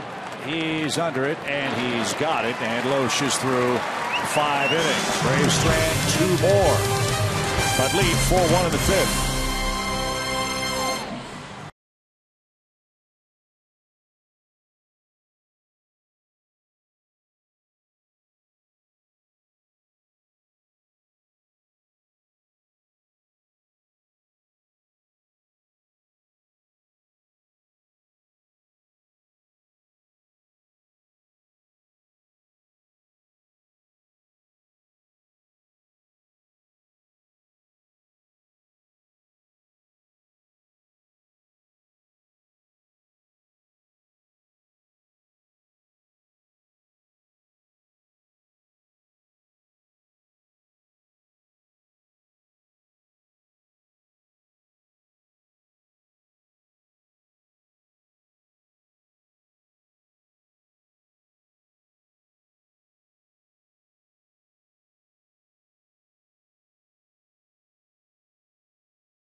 is empty, but nobody's going anywhere because here comes Bob Horner.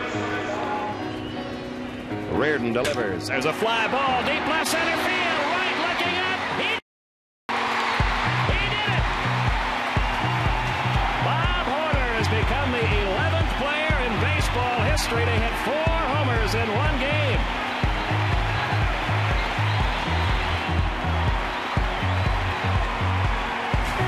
The great voice of the great Pete Van Wieren and the sweet, short, compact stroke of Bob Horner. We were just talking about shortening your swing up. Didn't get much shorter than his. Great hands. From college to the big leagues, Bob Horner. Great hitters in Braves history. Well, Bob's doing well. I think he's a Dallas, Texas resident.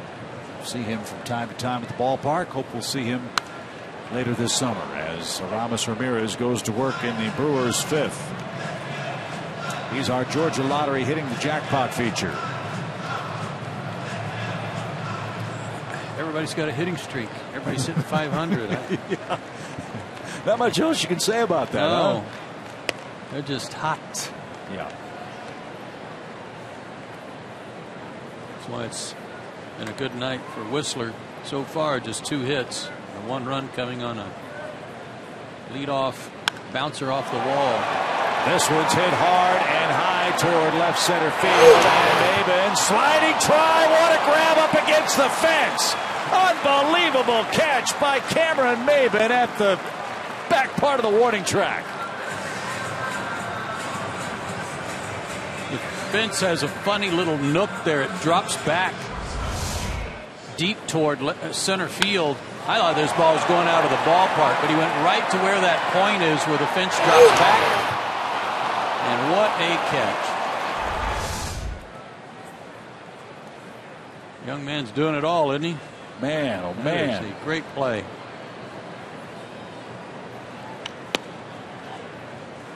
Great catch. Cameron Maben, 1 out. Here's Gene Segura. He flied out to left his first time up. And backs away. Segura missed some time with a fractured finger.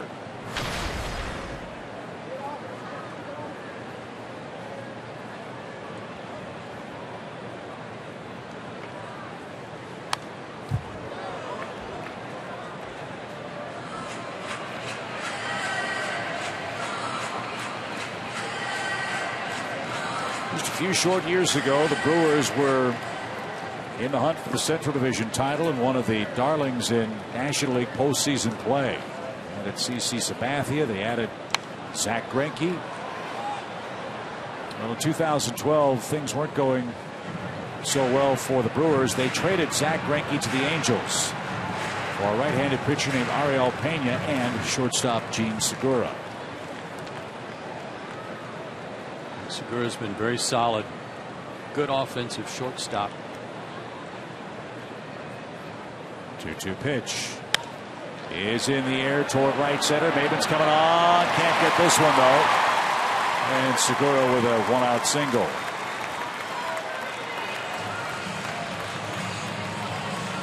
And that'll bring up the catcher Maldonado.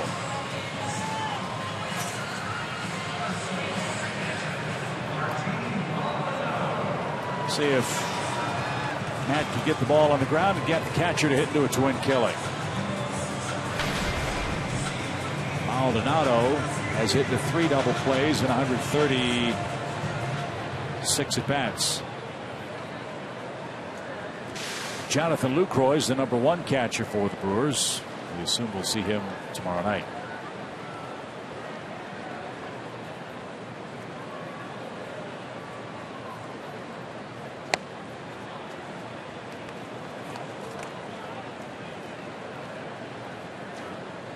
Shane Peterson on deck. He would hit for Loesch if Maldonado keeps the inning alive.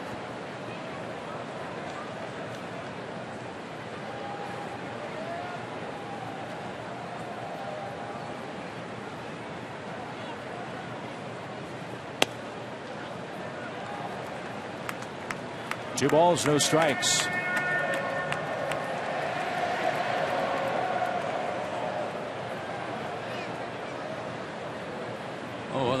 able to say it's the 4th time go forth's been up, but I guess not. Nope. 3's the limit.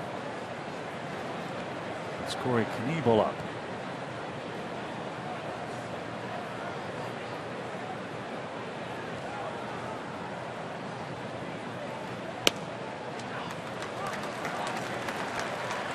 Three in a row that have just missed.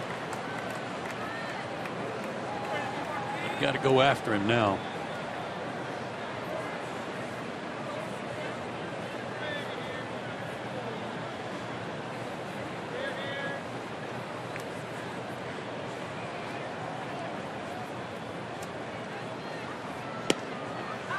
Anthony's 3 balls, 1 strike.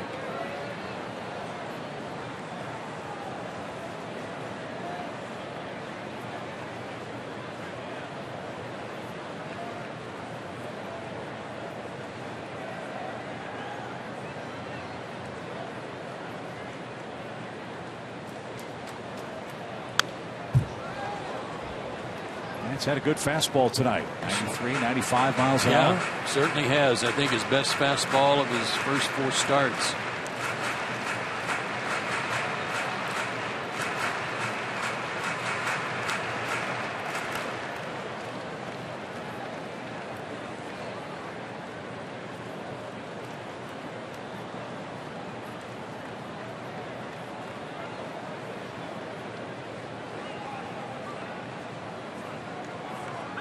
Maldonado wants time.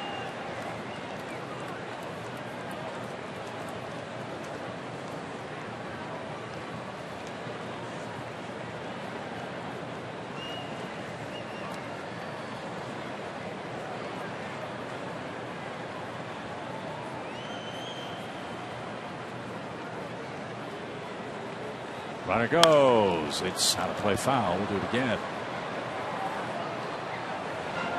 Maldonado was a 27th round pick in 2004 by the Angels. They released him in 2007. Milwaukee then signed him. And it took him all the way until 2011 before he got to the big leagues.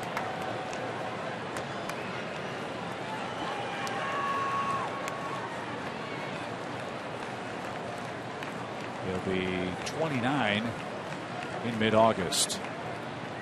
Runner goes. 3-2 pitch. Swing and a miss. AJ's throw. Short hops and ricochets off Siriaco. Simmons backs up the play. And no further advance by Segura, who went in heavy and hard on a headfirst slide into second.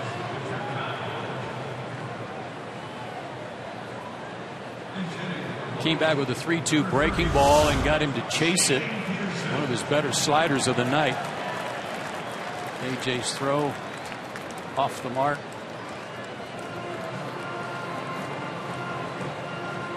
You see Segura with that protective pad on his right hand. It was his right pinky finger that he broke earlier this season.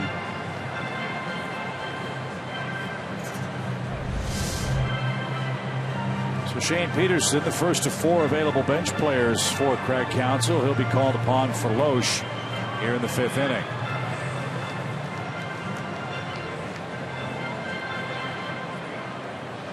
Another ineffective start for Kyle Loesch. 4 runs in 5 innings, but frankly, it could have been a lot worse. Oh, could it ever? I give him credit for hanging in there in the 3rd, 4th, and 5th.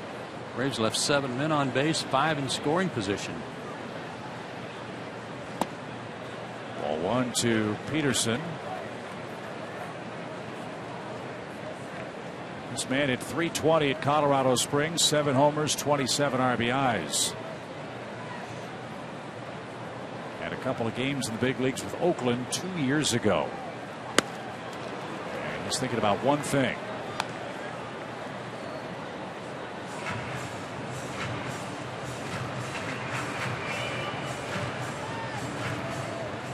Peterson got 8 at-bats on the perfect road trip for the Brewers, and he had 1 hit.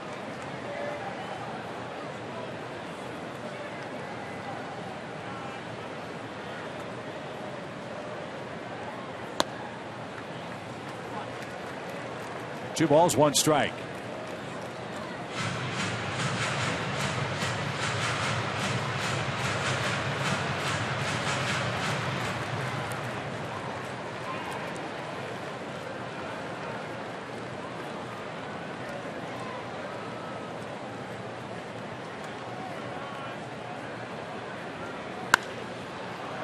That's going to slice out of play, foul, and it's now 2-2.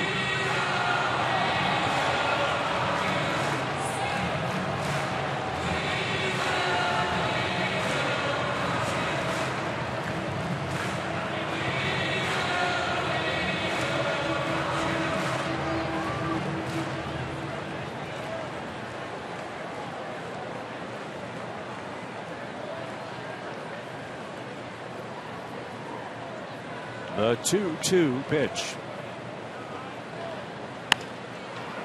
Down the left field line. Fair ball. Perez has it. Kicks it. A run is in. Peterson with a blue pit. Makes it a 4-2 game.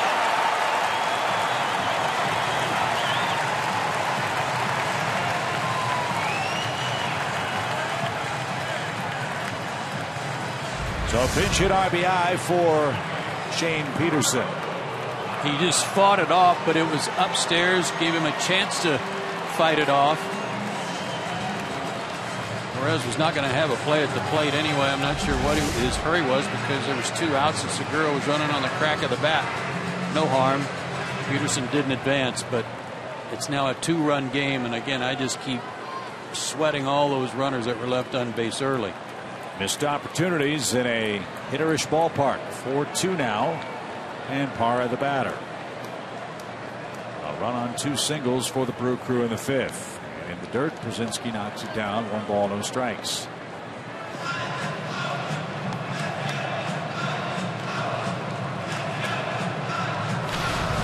Parra entered the game tonight 7th in the National League in average at .308.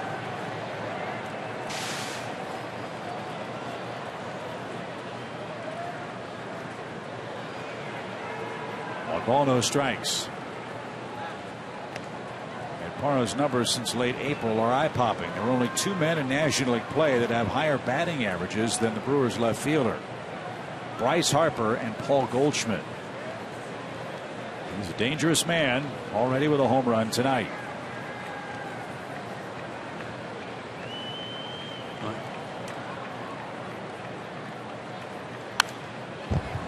Screen foul. It's an even count.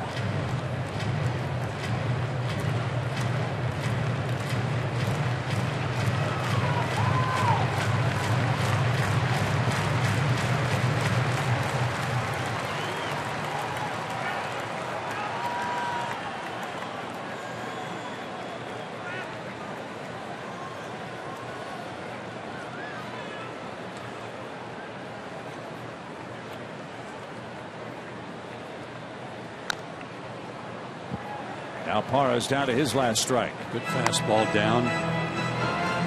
And Matt doesn't have too much trouble when he keeps the ball down. And as he said before that last start against Washington, he had to refocus his target.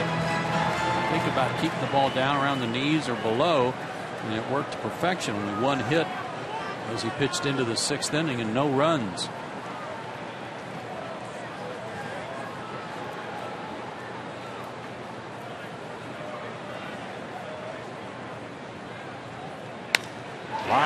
Third, that's a fair ball. Peterson around second. He's on his way to third. Perez bobbles that one. Now they're going to send Peterson home. Throw to the plate is going to be in plenty of time. And the Brewers are done in the 5th inning. Man, Yuri Perez got a bar of soap in his hand out there tonight. A couple of bobbles and a late stop and then start by third base coach Ed Cedar. Peterson's a dead duck at the plate, and it's still a 2-run game.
Congratulations to Shelby Miller, the Braves All-Star representative. He'll be headed to Cincinnati with the rest of the National League.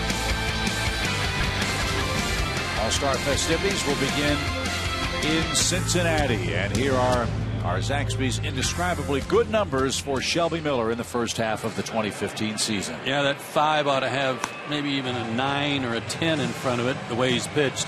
Just hardly any run support at all when he's been in there his last 8 or 9 starts, but still the 4th best ERA in baseball. Well deserved again for Shelby.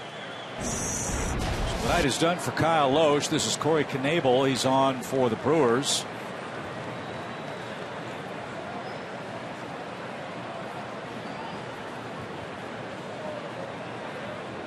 And he'll face Matt Whistler, the Braves pitcher, as we move to the 6th inning. Well, that's a big break to get that run gunned down at the plate.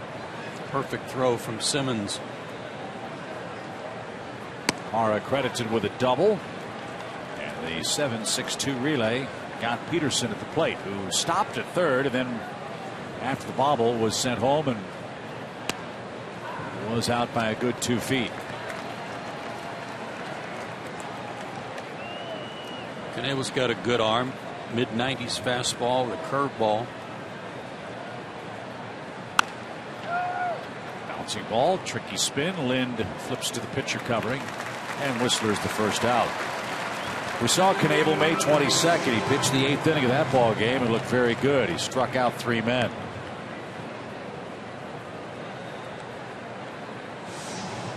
Came over from Texas in the Yovani Gallardo trade. Might recall there are a few fireworks in that Braves-Brewers series, most notably Will Smith. The Atlanta native was ejected with pine tar on his forearm. Here's Maven. Cameron's had a great night. 2 hits and a marvelous catch up against the fence.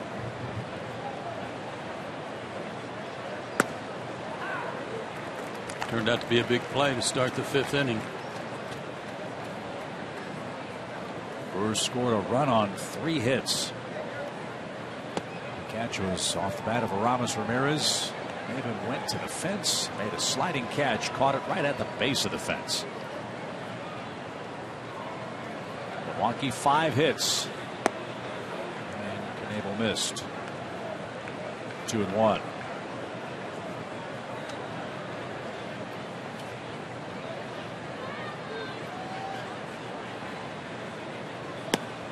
At the numbers, the Brewers bullpen seems to have done a pretty good job. A 3.29 collective ERA. Their relief corps has won 14 games, 18 saves.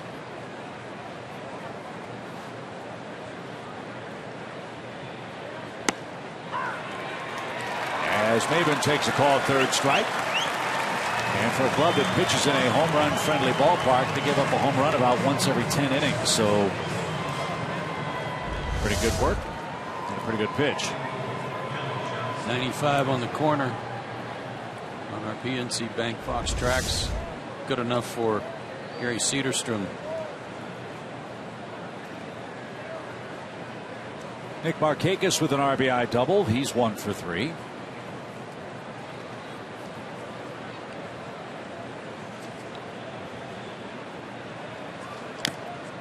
And that's fouled off the catcher. Strike 1. I was looking, I thought Frankie Rodriguez had made the All-Star team. Their closer, 18 saves. He didn't make it. He's 0-2 with a 1.45 ERA. 31 innings, just 9 walks and 36 strikeouts. There's a shot toward the right center field gap. Gomez will try to cut it off. He did, but it's off the end of his glove, and Markakis in at second with a 2-out double. Two base hits for Nick Markakis tonight.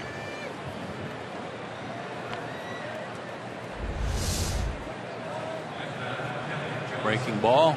Nick stayed right on it.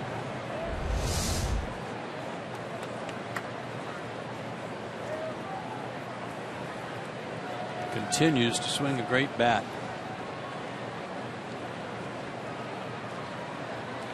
2-out Lightning. Maybe the Braves can get that run back. That's way high.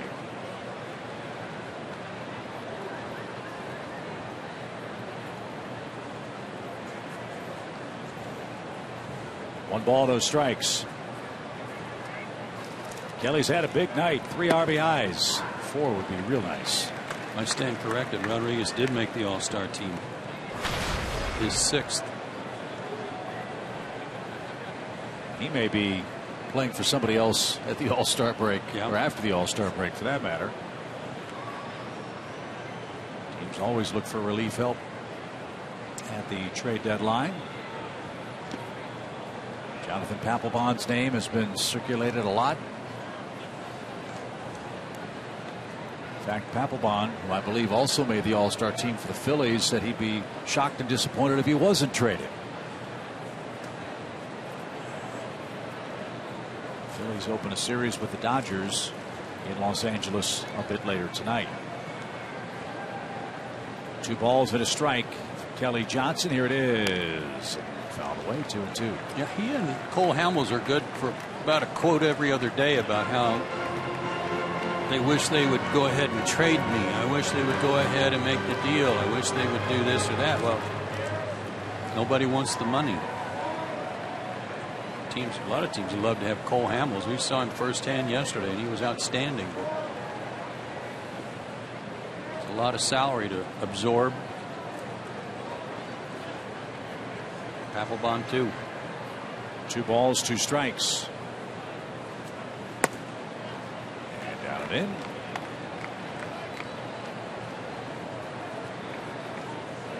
It's 3-2.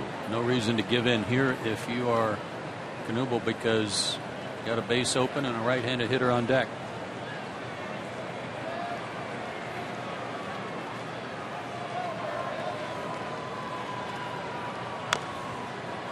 It was a breaking ball.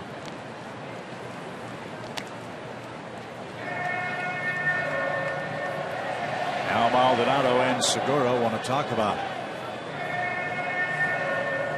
The Mets are in San Francisco a bit later. That's Jonathan Neeson, Chris Heston. The Mets have some revenge in mind. Remember, Heston no-hit them earlier this year. Mets had a big breakout game last time out against the Los Angeles Dodgers. Mention the Mets because Braves are a game and a half behind New York for second place in divisional play. Tampa Bay and Kansas City rained out. They had a big storm blow through metropolitan Kansas City area earlier today.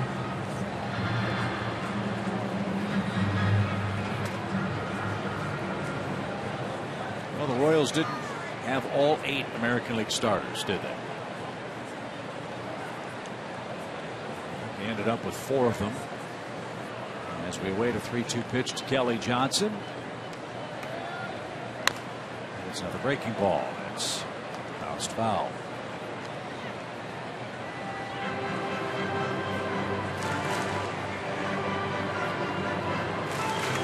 Wade Davis, Kelvin Herrera, Salvi Perez, Alcides Escobar, Lorenzo Cain, Alex Gordon.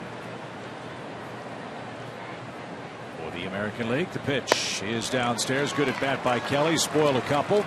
Kept the bat alive. Walks, and now Uribe hits. The key there was that he didn't chase a bad pitch. He just kept fouling off the tough pitches. Juan's been aggressive tonight on the first pitch from Loesch. Let's see if he is from Knebel. He just missed a home run in the first inning for Atlanta.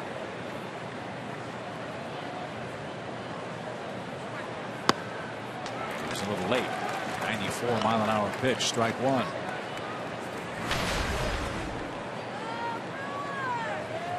White Sox beat Toronto. It's final 4-2. Sale beat Burley. Played a little more than 47 minutes, but not by much. Yeah. It's already a final. 0-1. Uribe, a base hit to right. Here comes Markakis. Braun loads up. His throw to the plate is going to be short hopped and late.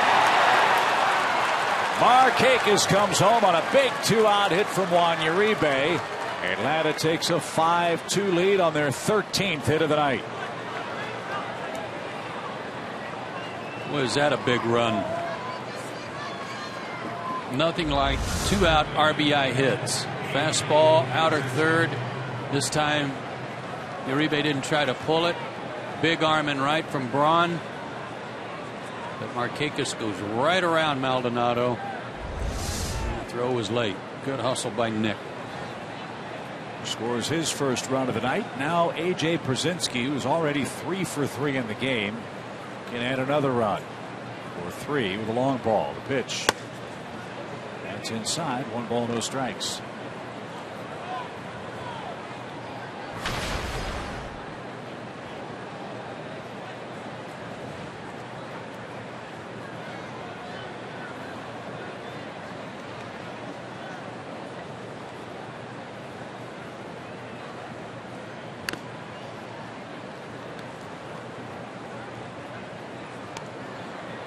A.J. Pierzynski has 1 4-hit game for the Braves this year.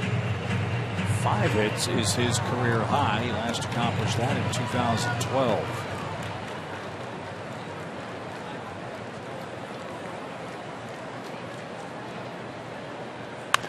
Bouncing ball to first. Oh, Lind lucky to make a stab with his right hand. That ball was about to bounce over his head.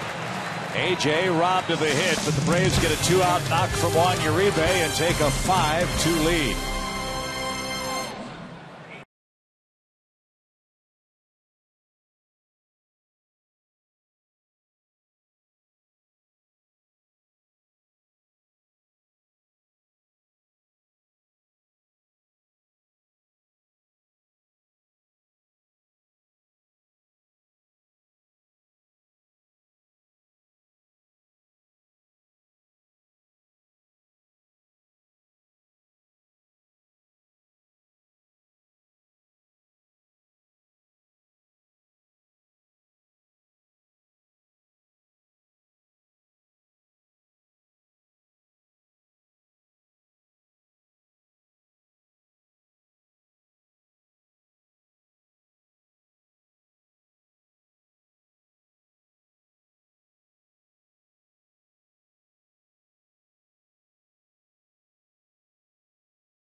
Play the Brewers in game 1 of our series at Miller Park. Let's check out tonight's Toyota Key play.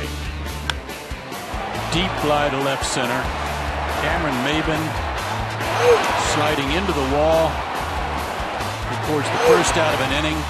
An inning where the Brewers went on to get a run in and could have made it a big inning were it not for this catch.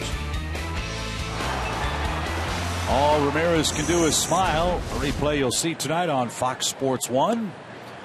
Hopefully more from the Braves as they try to beat Milwaukee and cool them off. They've got an 8-game winning streak. And young Matt Whistler in his 4th big league start has handcuffed him. 2 runs, 5 hits tonight. He's got Scooter Gennett to start things off. Then Braun, then Lind. Tough inning for the young Braves right-hander.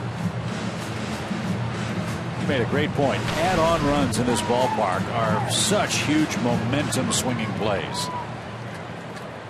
Never have enough.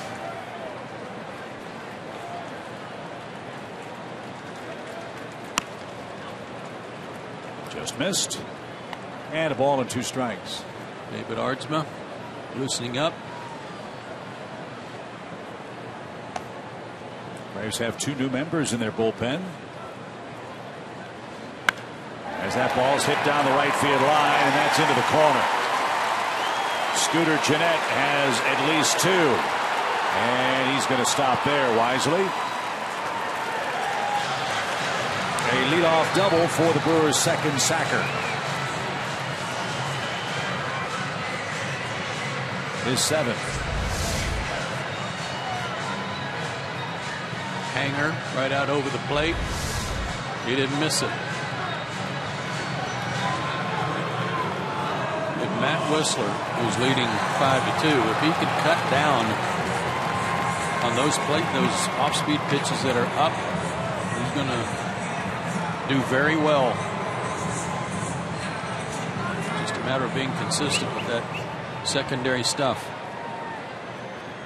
Now the human rain delay. Ryan Braun digs in. Raise your right hand up. Let everybody know you need time. Wait for me. Offensively, he's worth the wait. 15 homers, 55 knocked in. What if they'd trade him?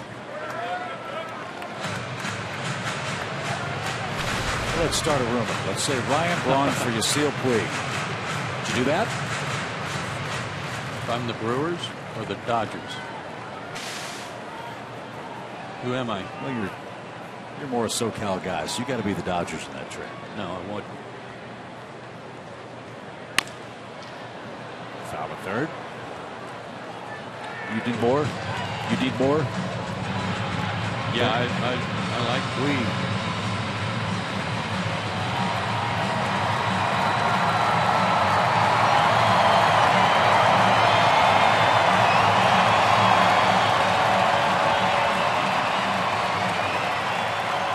In the box, Ryan. Let's go. 1 ball, 1 strike. I thought you were supposed to leave the box. I think you can after a foul ball.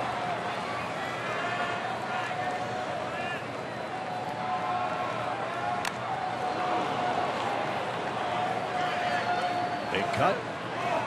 And 1-2. Braun, as you know, has had chronic problems with his thumb. He's had a couple of cryogenic procedures trying to take care of a nerve problem in his thumb.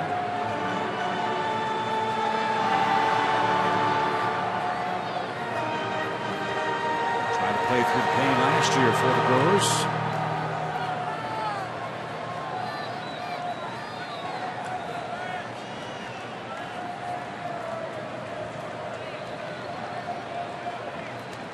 Last 2 years, 196 games combined, not counting his work this year. And a swing and a miss. Have a seat. There's out number 1. Whistler whistled that one past him at 94. Yeah, up and away. Pretty much where AJ was set up. He can get away with his fastball up there because of how hard he's throwing.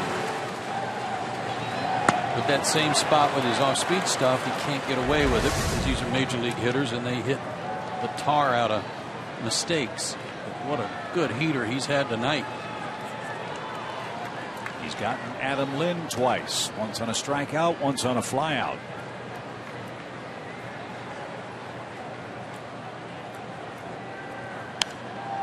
It's popped over the screen and back toward us and out of play. No balls at a strike.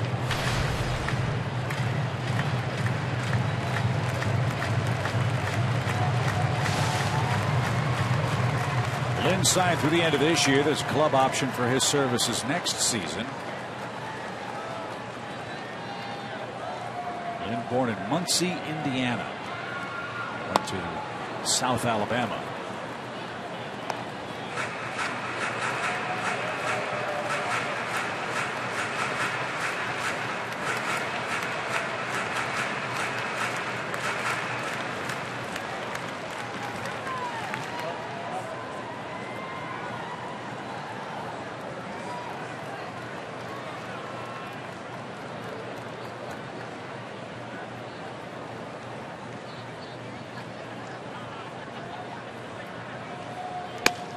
Oh, right where AJ wanted it.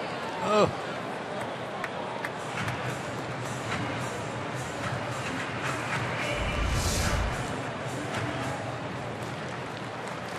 AJ was set up a little off the plate. You get it delivered there. Sometimes you get the call just because you hit the target. It was just a little wide. Popped up again, back our way. Fans will battle for the souvenir. A fan from Fond du Lac dropped that one. Right in the Bratwurst.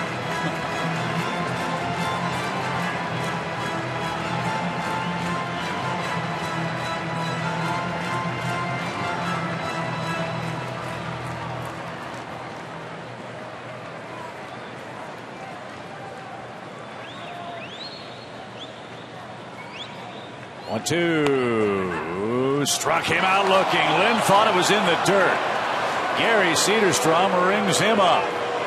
Second time Lind has been struck out. 2 are out the inning. And now Gomez, the hitter. I'm not so sure that A.J. Brzezinski isn't out on the mound just to vacate the premises.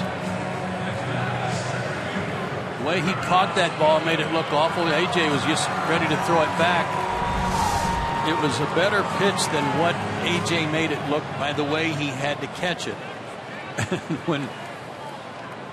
When Lynn was pleading his case, A.J. vacated the area. So Gomez hits with 2 outs. He's 0 for 2 with a strikeout.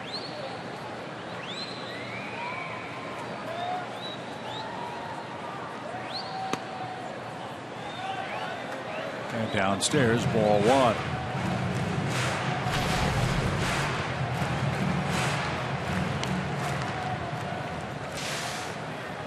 Got him on a fastball last time up.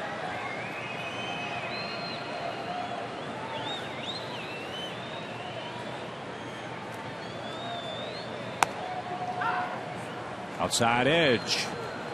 1 ball, 1 strike. We were talking about Gomez in Atlanta, that for a guy who is an irritant to the opposition, he is very popular in his own clubhouse and in his own city. People here love him. Plays hard, shows up every day to play hard.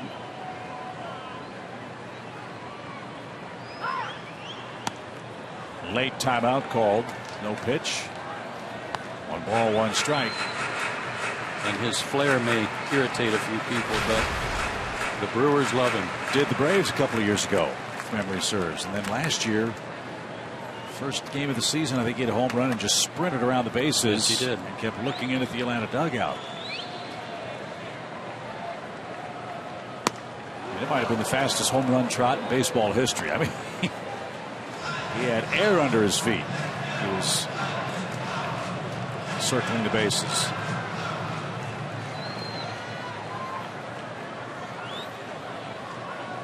One ball, 2 strikes.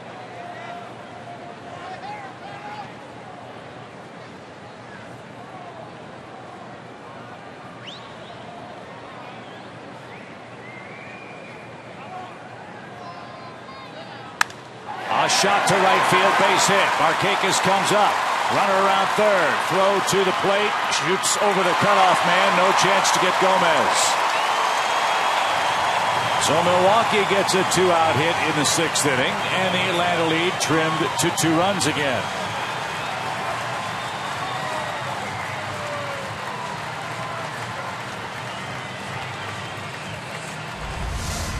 That throw there by Nick Markakis, he got to a little bit of an in-between hop right there that he had to wait on, and he had nothing on that throw except height,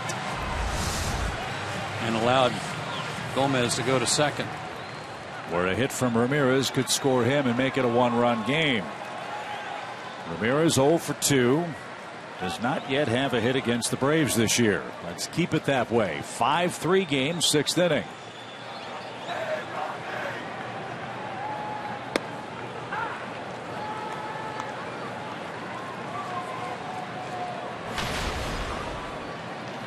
Aramis Ramirez got to the big leagues with the Pittsburgh Pirates in 1998. At the time of his promotion, he was the youngest player in the game. Started his big league career 0 for 24. Can you believe that? His first major league hit was a double off Greg McMichael.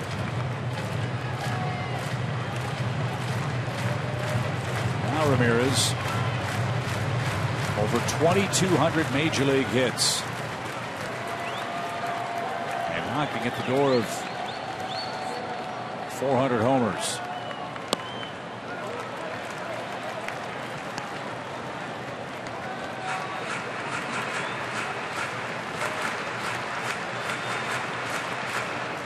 One ball, one strike. Ardsma ready in the Braves bullpen. Atlanta would love Whistler to get through this sixth with no more damage.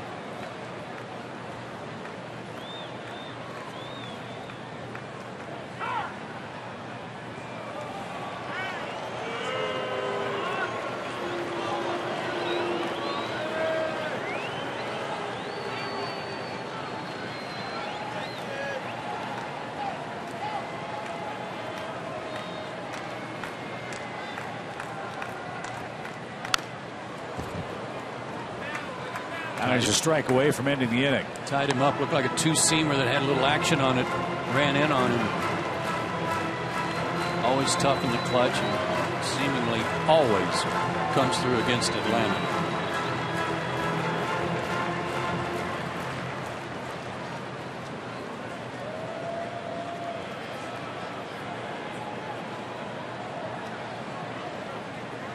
One ball, two strikes.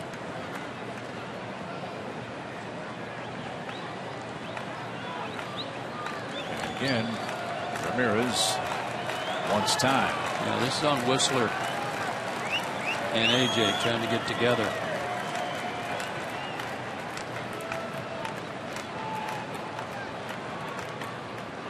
Oh, nice stop. That was a corral.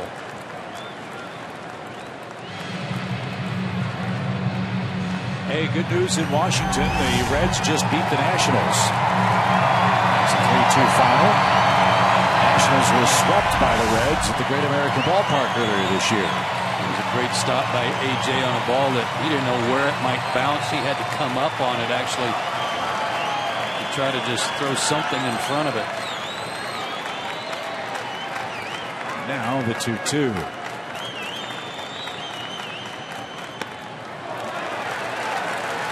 Full count. Segura waits on deck. Eddie Gonzalez appears to be letting Whistler learn on the job how to pitch in trouble in the middle to late innings. He's got a 2-run lead. Might have to retire Ramirez.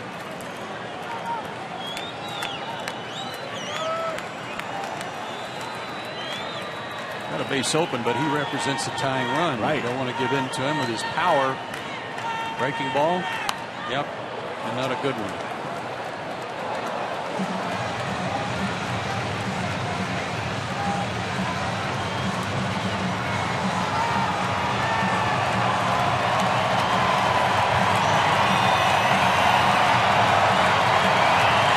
Crowd in Milwaukee has been quiet most of the night.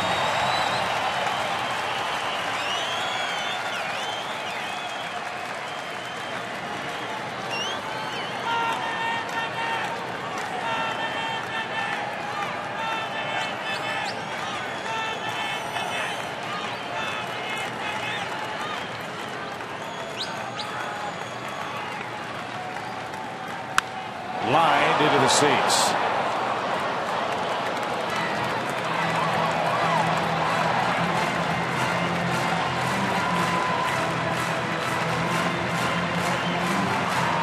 Four-seamer has been as high as 95 tonight. The two-seamer has been in the 92 range. That was 91. And a good pitch. Had some movement, but moved right back into him. Pitch number 8 of the at-bat. And he lost it. Change up. Ramirez walks, first and second, 2 outs, and that's going to be the end of the line for Matt Whistler.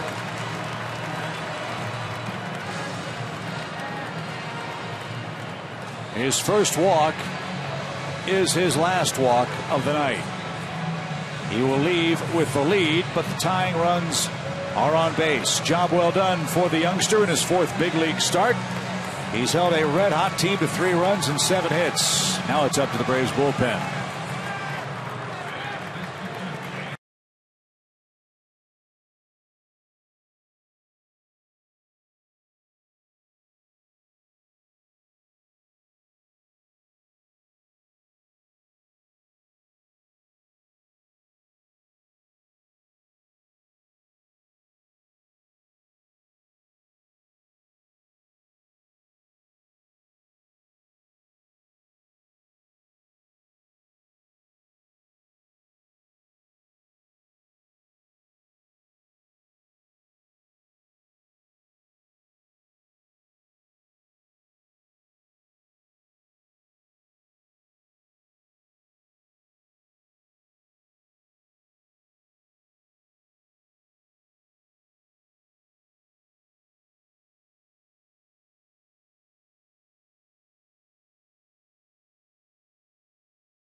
baseball was presented by the Georgia Lottery and Zaxby's. Fans of the Braves invite all moms and their sons to join us on Saturday, July 18th when the Braves and Cubs battle for this year's mother-son game. The ticket package includes a discounted game ticket, an exclusive T-shirt, and inclusion in a pregame parade around the field. Don't miss out on this memorable night. Go to Braves.com today. Matt Whistler, 5 2/3 innings of 7-hit ball. He's given up 3 runs. He leaves with the tying runs aboard. And now David Aardsma is on in his 11th game. His last outing was July 4th against the Nationals. Or excuse me, against the Phillies. Inning and 2/3, a hit and a run. Struck out 3.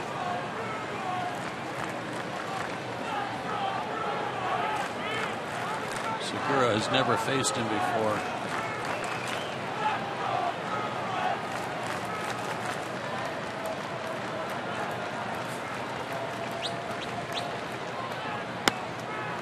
And David gets a hit with a strike.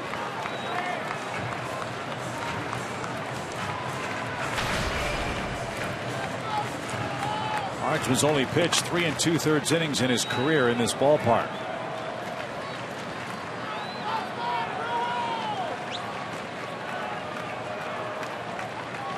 Nothing in 1. Nothing in 2. A knee-high fastball inside corner. Good pitch. Started him with a good changeup for a called strike. Remember, he backed Perez up to the fence with a fly ball his first time up in the 2nd inning.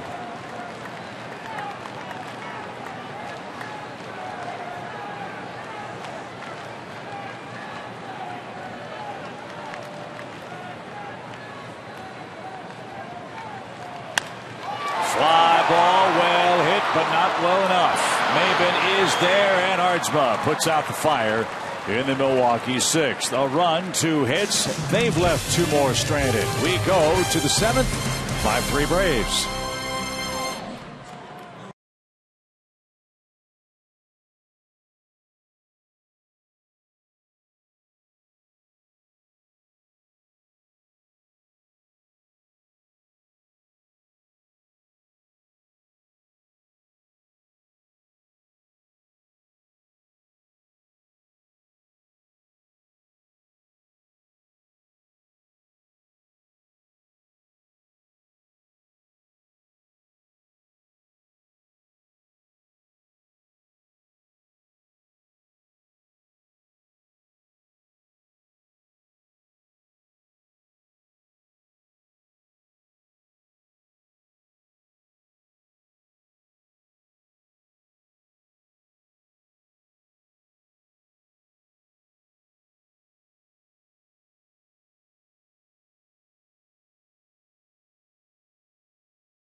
Tonight, just a bit past the 9:30 mark here in Milwaukee, Wisconsin. Braves and Brewers battling in game 1, and now Jonathan Broxton becomes the 3rd Brewers pitcher of the night.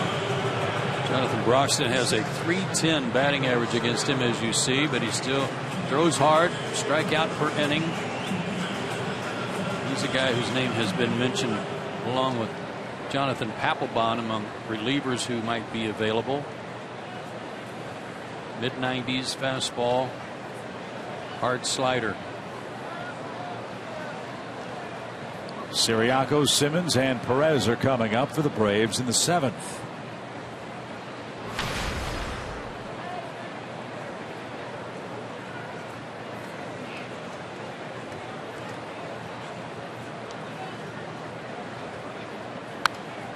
Good cut, fouled straight back. Buxton's a Georgia guy out of Waynesboro. 6'4", 300-pounder, although I think he's a lot trimmer than he used to be.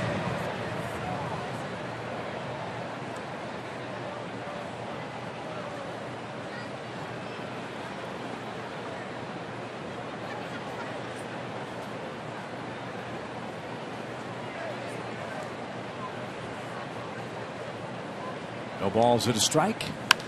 And a shot toward Gomez at center. And he'll get there for the first out. Broxton pitched in 3 games on the just completed Brewers road trip. 2 1/3 innings, 3 hits, a couple of runs, only 2 strikeouts.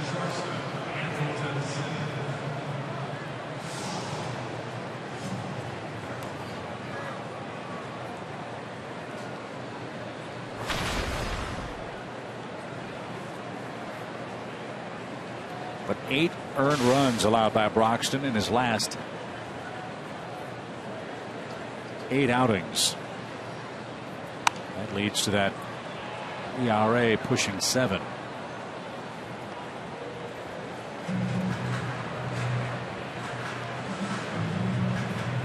Siriaco flying out. Now Simmons behind. No balls and a strike. Hamilton is 0 for 3.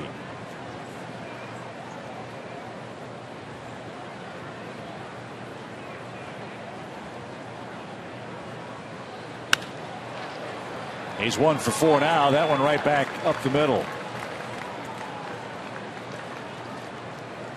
So 1 on, 1 out. Yuri Perez is coming up. Braves fans, mark your calendars for Freddie Hugs bobblehead night, Tuesday, July 21st, when the Braves take on the Dodgers. The first 20,000 fans through the gates get a bobblehead featuring Freddie Freeman hugging Johnny Combs. This is a limited edition bobblehead. Don't miss it. Go to Braves.com/tickets today.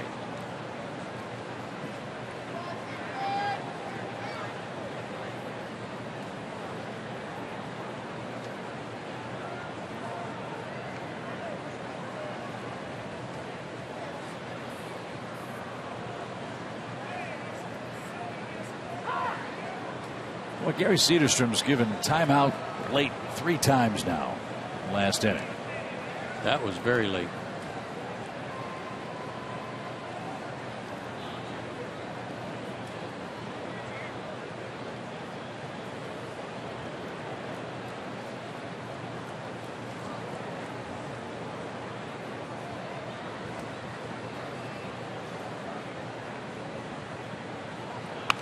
There's a bunt. Right back to the pitcher, though. And Perez will advance Simmons to second, but that cost the Braves a second out. And Joey Turdoslavich will come on and pinch hit for Ardsma. A good idea, provided you force Broxton to come off the mound to the third base side and field his position. You don't want to bunt it too hard and have Aramis Ramirez make the play on you. That was a bunt that made it easy for Broxton. Braves got a 2-out single last inning from Uribe that drove in a run. Maybe Turdoslavich can provide the same. Luis Avilan is up and will start the bottom of the 7th.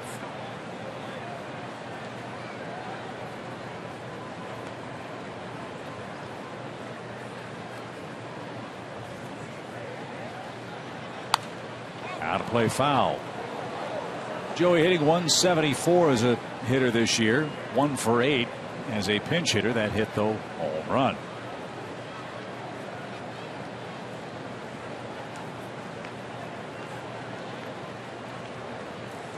The home run came June 9th against Joaquin Benoit of the Padres.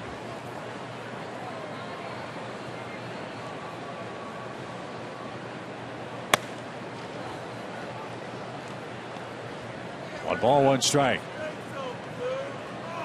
5-3 Braves. Trying to make it 4-1 against Milwaukee this year.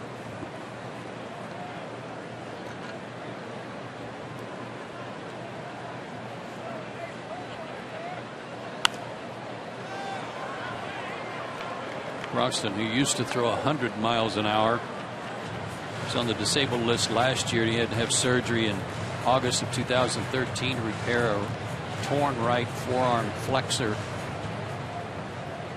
So that's shortened up some of his velocity.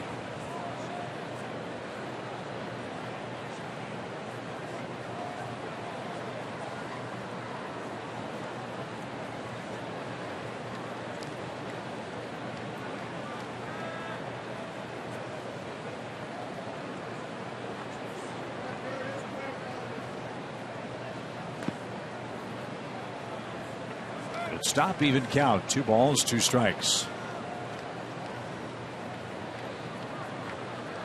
In case you guys keep score at home, the Polish sausage was the winner in the always exciting sausage race. Those guys get after it, man. I mean, they really race. Yeah, it's picking them up, laying them down. Yeah. None of that silliness we see in Washington where the presidents get attacked by geckos and Easter bunnies and all that stuff. It's a real race. And that's a real strikeout. Tadoslavich is rung up. And it's beer barrel polka time in Milwaukee. 7th inning stretch. Lots of fun at Miller Park. 5-3 Braves lead it in game 1.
And a reminder, fans, that country superstar and Georgia native Billy Currington will perform after the game on Thursday, August 6th, for a free post-game concert presented by Coca-Cola and Delta Airlines. VIP field and backstage passes are available now. Get your tickets now at Braves.com/concerts. Home 7th coming up for the Brew Crew. Luis Avilan is summoned from the Braves bullpen. He's the second reliever to work tonight. And Luis has a nice run going. 5 straight scoreless appearances dating back to June 24th. And he's been in a lot of games. He's 43rd of the year. Came in a tough spot yesterday in that game where the game was scoreless into the extra innings. Avilan came in the 7th, got a couple of key outs in relief of Shelby Miller, including a strikeout. Shortchanged Luis. He's actually not allowed to run over his last 8 games. Braves stats in the notepad only go back to the last 5 appearances, but it's actually 8 straight scoreless games covering 7 innings for the Braves lefty reliever. And his bullpen has a couple of new names. David Carpenter and Arodys Vizcaíno are with the big league club. Nick Bassett and Dana Evelyn were designated for assignment after the game yesterday. And we should say the other David Carpenter. Yes. Martin Maldonado leads off. Brewers catcher, 1 for 2. And a dribbler back to the mound. 1 pitch, 1 out. Thank you very much. Good start to the 7th.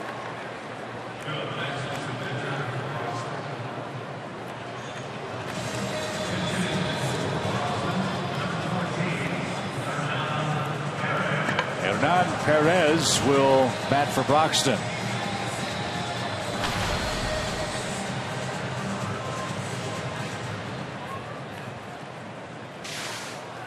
Nice job by Hardsman to come in and get that last out of the 6th inning also with the tying runs aboard. Able to get Segura to fly out.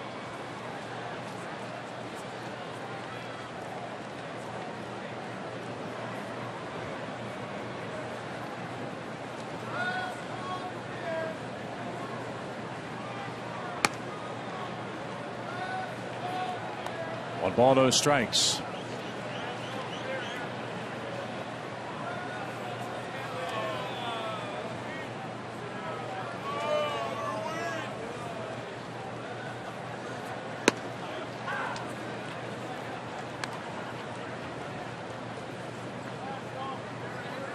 He's done pretty good work. 21 hits and 59 at bats.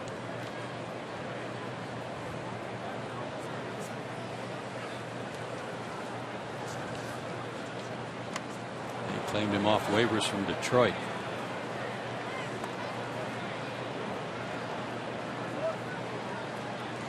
Rated last year by Baseball America the best defensive shortstop in the International League. Was Perez. He was 2 for 33 for Detroit. They waived him, and over his last 19 games he's 20 for 44 with Milwaukee.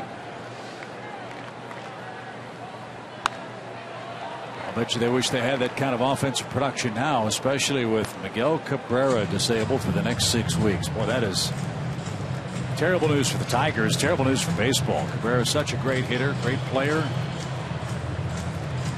Detroit not able to gain traction in the AL Central. They're 6 games out of first place and a game over 500 tonight. Out of play foul. They have a tremendous lineup. They have some guys who can kind of help fill that gap, but that is a big gap, and we'll find out right away just how much they miss him in there. Yeah. Victor Martinez hasn't exactly been injury free either. He's had knee problems off and on the last couple of years for Detroit. Verlander is not Verlander anymore. At least he doesn't appear to be this year. The Tigers have a lot of work to do in the second half of the season as they try to catch the Royals and leapfrog past the Twins, who, by the way, got a great start from Irvin Santana yesterday. Former Brave back from his suspension through 8 innings of 3-hit 2-run baseball for Minnesota yesterday.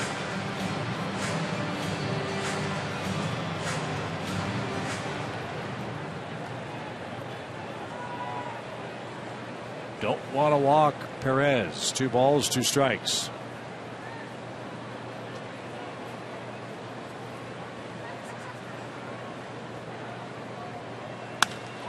Fly ball centered. Maben coming on. Diving try. Can't get there. Can't find it. Perez on his way to second.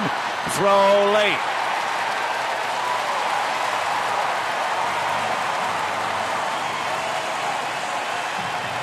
A blue pit turns into a hustle double for Perez, and the tying run will come to the plate. Would not have been able to make it to second base where if Cameron had been able to find the baseball by the time Perez got there, even though he wasn't running hard out of the box. Hernan Perez able to get into second.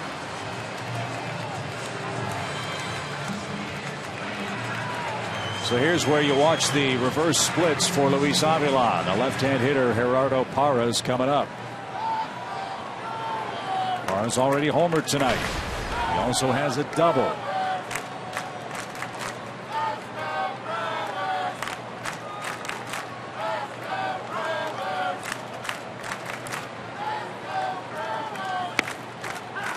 And a strike.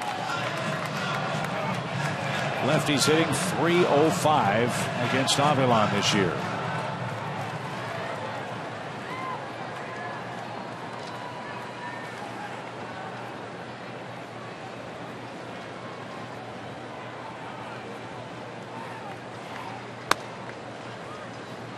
And a lot of it to me stems from counts. anytime a left-handed hitter can get a left-handed pitcher in a hitter's count, you run the odds up, even if you're not considered a good hitter against left-handed pitching.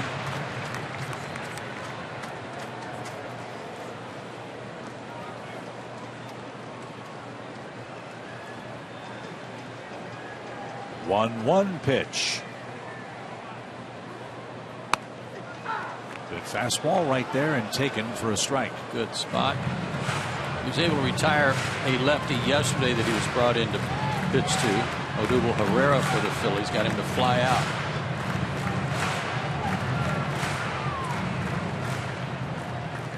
That is Arodys Vizcaíno.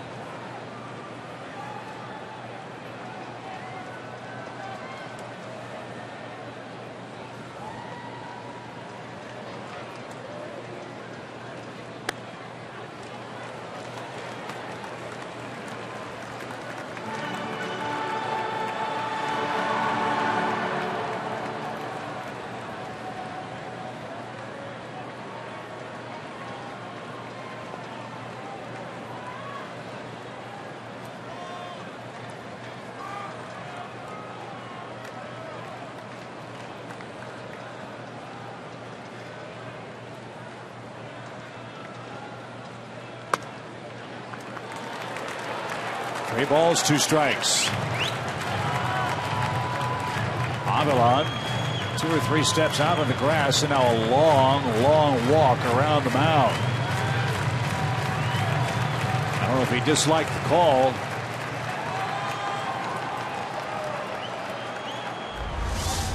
See how close it was. Kind of a crossfire fastball. Might have caught the outside corner. At least he thought so. Payoff pitch to Gerardo Parra. Fly ball right. Markakis got there. A sinking line drive handled by the Braves right fielder for the second out.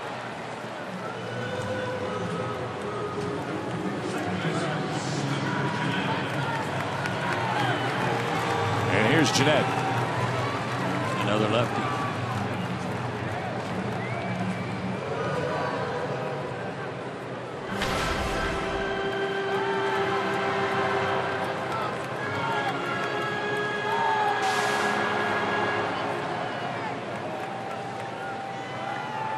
Jeanette just 105 against left-handers on the year, 2 for 19.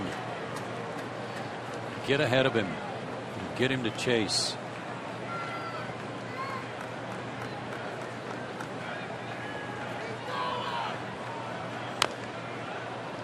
Chase that one. Might have been a ball. Fouled away into the Brewers dugout. Strike one.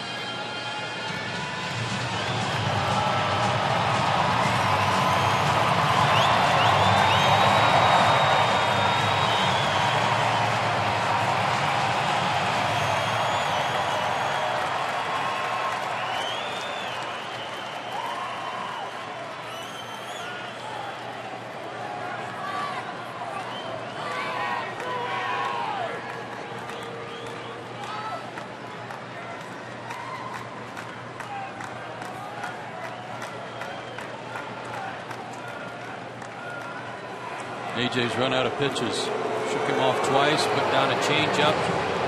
Didn't get a confirmation on that either.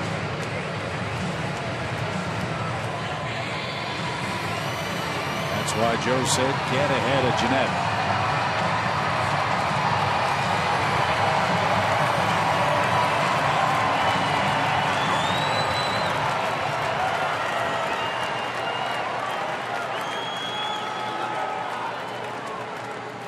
No balls and a strike. Jeanette tried to swing at that pitch and it hit him. It hit him. That's called a strike. He's more embarrassed than anything else.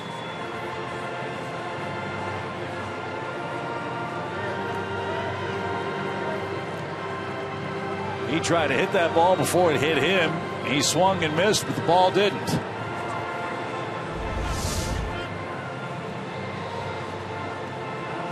Hit him in the hip.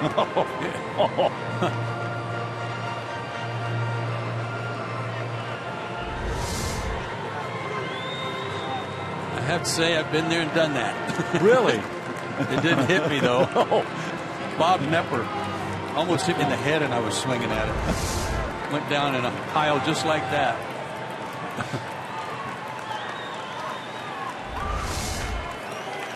He's all right. It's second strike. And a little squibber hit to the left side. Simmons gloves, grabs, guns him out. And Avila, a nice job in the 7th inning. Pitches around a 1-out double. This game moves to the 8th. A little insurance would be helpful. 5-3, Atlanta leads it.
Friday, August 7th through the 9th when the Marlins are in town. Be there Friday for great autograph chances. And on Saturday, the first 20,000 fans who attend will get a 95 World Series replica ring. Also get here early for the 6th annual Legends softball game that Saturday. For tickets, go to Braves.com/alumni weekend.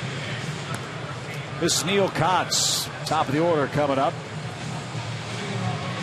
Maben Markakis and Kelly Johnson. Hernan Perez stays in the game. He'll play second base. He's been in a lot of ball games too.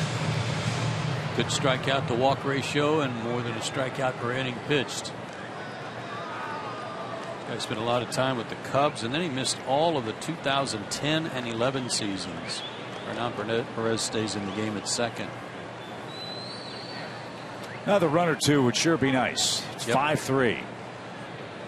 Middle of the order's up for Milwaukee in the bottom of this inning. And Kotz delivers a strike. Arm surgery and 4 different hip surgeries for Neil Kotz. Kept him out of baseball for 2 years.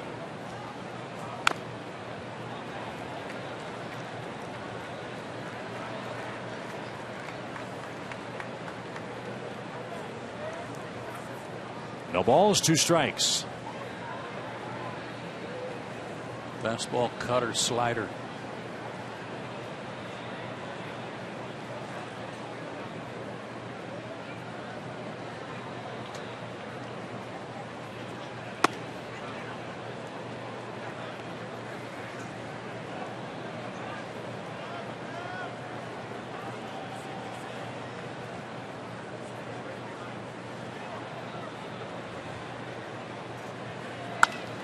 To second.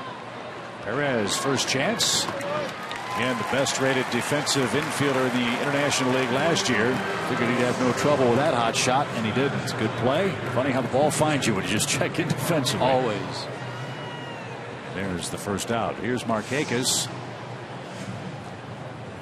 2 doubles, a run, and an RBI for Nick Markakis. Batting second tonight with the new look at the top of the order. Chase Peterson got a day of rest. Maben's led off. He's done good work. Markakis, Kelly Johnson, the top 3 have scored 4 of the Braves' 5 runs tonight.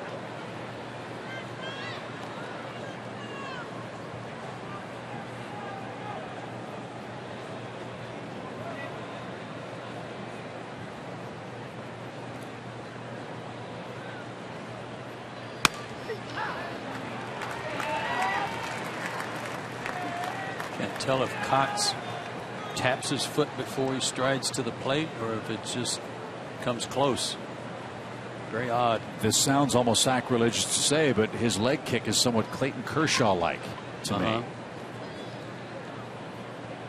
That little short kick or pause as Markakis skies to left. There's the second out. Clayton Kershaw now making the All-Star team right away for the National League. Well, he might get voted in by the fans, but he hasn't done anything to really deserve it. That last, watching him deliver that last pitch to Markakis, looked like his foot never does touch the ground until he strides. Kelly got the party started for the Braves with a 2-run first inning homer. He added an RBI single in the second. You got 3 RBIs and 2 hits in the first 2 innings. You figure it's a good night. It has been so far. The Braves with 5 runs and 14 hits.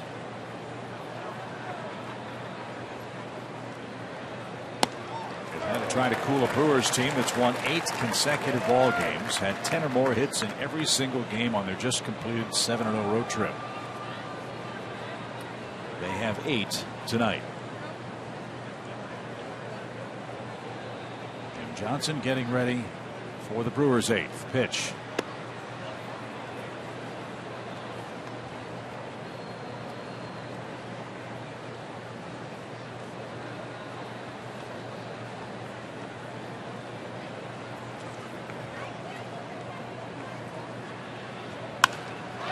To center. Gomez drifts back. He's got it. And the side is retired. Braun, Lind, and Gomez coming up for Milwaukee. 5-3 game.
Strong fan, and you just might see yourself in an upcoming broadcast. That's brought to you by our friends at T-Mobile. Bottom of the 8th inning, tight game in Miller Park. Jim Johnson is on to preserve a 2-run advantage. He's got Braun, Lind, and Carlos Gomez coming up. And boy, has he been good. 14 straight outings dating back to June 9th without giving up a run. He's 1-0 with 3 saves and 5 holds over that stretch. This guy's returning to the form that made him one of the best closers in the American League not so many years ago. This is his 5th outing in July. And his first to Ryan Braun is down low, 1 ball, no strikes.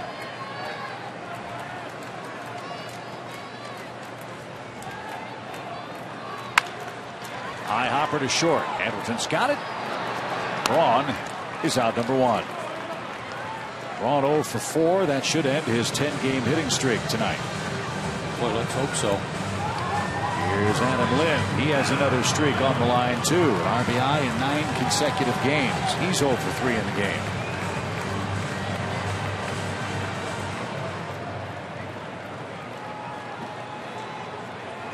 Joe mentioned the elite closer status of Jim Johnson. 2012 and 2013, he saved 101 games over 2 seasons. That came with the Baltimore Orioles.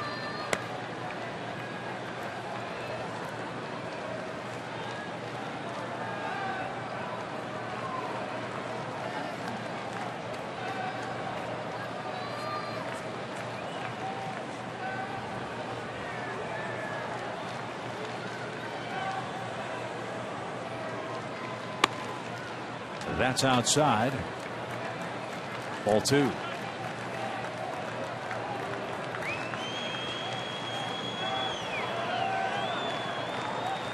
Manny Banuelos gets the ball here tomorrow night. And hopefully he will hydrate today. Had to come out of that last start because he was dehydrated, cramping up a little bit. But controllable situation here weather-wise. 3 balls and a strike.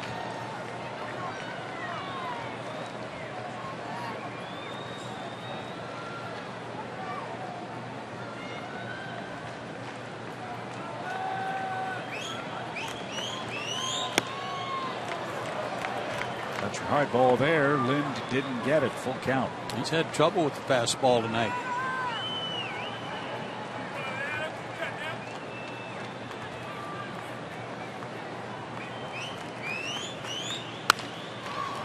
Late on that one.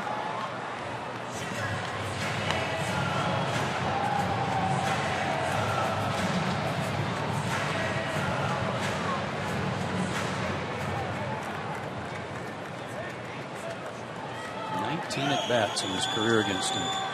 6 hits.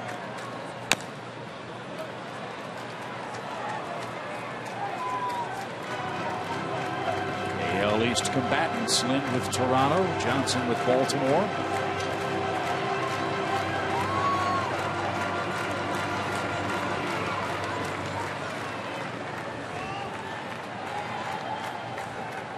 And now another payoff pitch.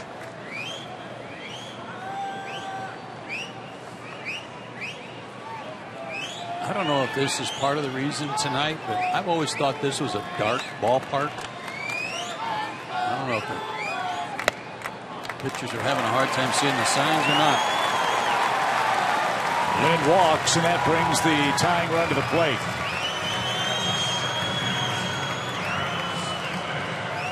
And Carlos Gomez, the batter.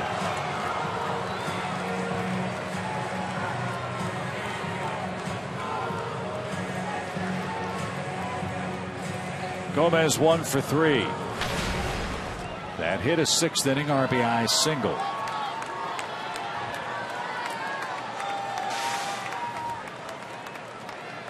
How about a turbo sinker that turns into a double play? Well, he loves the first pitch. There's the ground ball. It's up the middle, right at the bag. Siriaco steps, throws, got him. Double play. Thank you very much. A 4-3 double play sends our game to the 9th inning. Johnson holds the Brewers right where they are. It's a 5-3 game. Might have an appeal on replay review.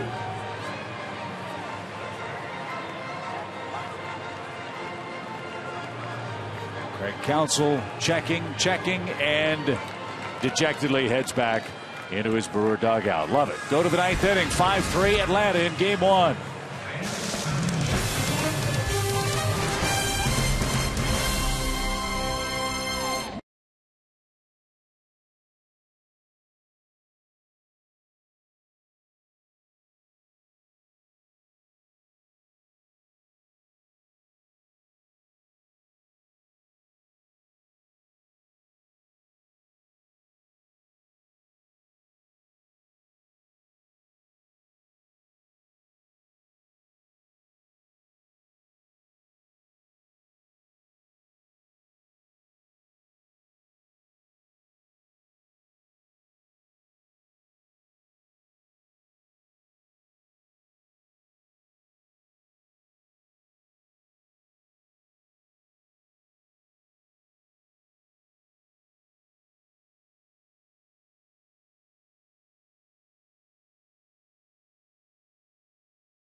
crown and master the free award-winning game millions are playing. Download MLB.com Home Run Derby free on the App Store and Google Play. We are through 8 at Miller Park. One home run hit tonight by the Braves. That was Kelly Johnson. One home run hit by the Brewers. That was Gerardo Parra. I didn't hear a tail of the tape on Kelly's, but that thing went a long way.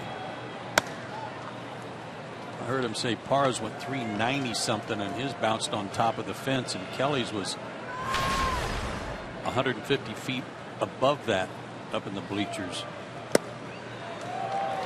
Maybe not 150. Sure looked like it from our vantage point. 109 anyway. Right. Man, those early inning runs, what a difference they make. Whistler was able to settle in. Yeah, he gave up the home run off the top of the fence to Parra, but after that, kid did a good job. He gave up 3 runs in his 5 2/3 innings. Pitch count up around 100. Freddie Gonzalez let him try to work out of some trouble of his own making in the 6th before Ardsma ended the threat. Adelanum Johnson have followed with a couple of scoreless innings of relief. And Johnson got the 3, 4, 5 hitters out of the way for Milwaukee in the 8th. So it sets up nicely for Atlanta.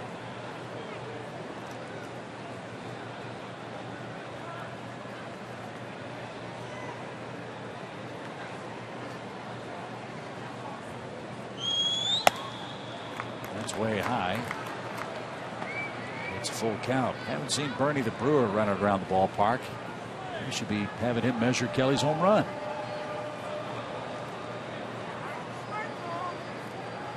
Jason Grilly gets ready for the bottom of the 9th. And a swing and a miss. Uribe's retired. There's the first out, and here's a look at Kelly Johnson's long home run. And here's how the Braves got on the board in the first inning to get those early runs. With Kyle Loesch above the bullpen and above those people, there had to be about 8 or 9, maybe 10 rows up into that section of seats.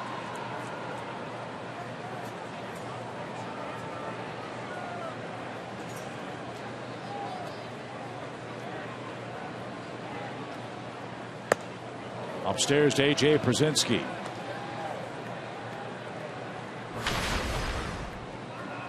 AJ's had a great night at the plate. 3 hits, 2 doubles. And he's got a 4-hit game. Yeah. A.J. Przinsky with a 4-hit night. A solid single off the lefty in the 9th inning.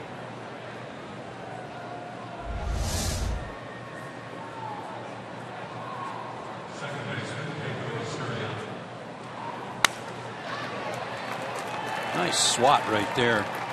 Just waited on that pitch. What a good night he's had. Second 4-hit game for Przinsky this year. And now Pedro Ciriaco bats. He's got a hit in 4 tries.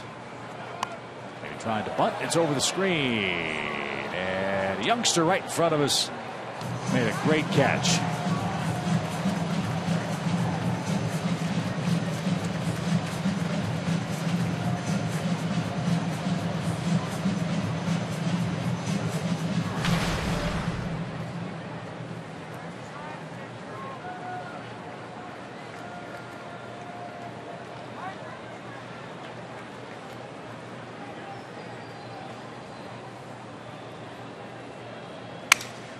There's a shot, squibbed toward Lind at first. He's going to step on the bag and throw to second. Przinsky looking for the baseball for somebody to get off his back. Well, that is the epitome of getting in somebody's kitchen. Neil Kotz, that cutter, cut Ciriaco's bat in half, and the ball had such spin on it that it almost spun away from Adam Lind, who then nearly threw it into left field.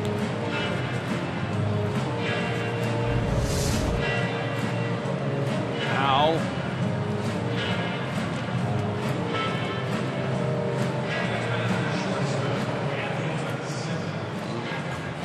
Nice play by Segura to save it. He's trying to beat AJ into running some more. 2-out hit would be nice. Yeah, how about one more run?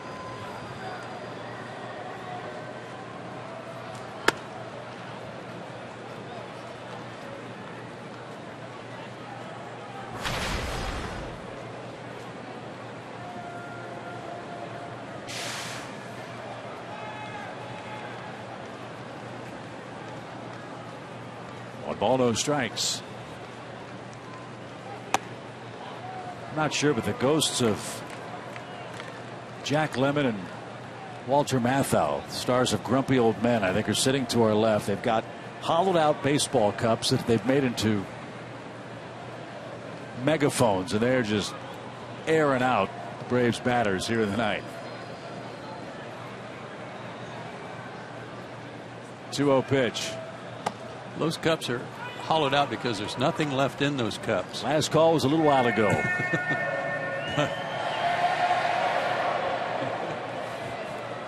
Get their money's worth.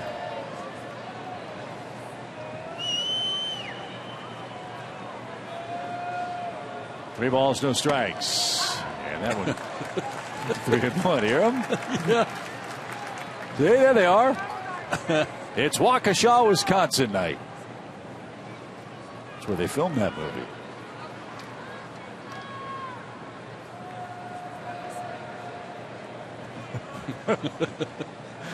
Three 3-1 pitch. Upstairs, ball 4. A 2-out walk.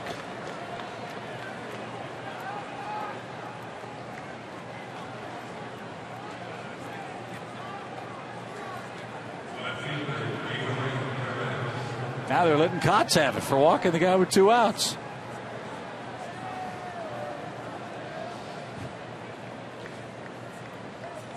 I think they had to move them right below Bob Uecker's booth. Mm-hmm. They're just cracking each other up now. That is so awesome. Yuri Perez, the batter. What do they say about baseball? You got to have a lot of little boy in you. Yeah.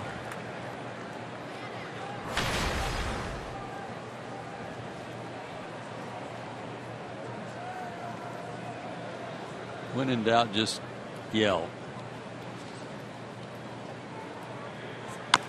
Little tapper, that's going to trickle foul. And Perez down to his last strike. It's 0-2. Oh, I love the hat.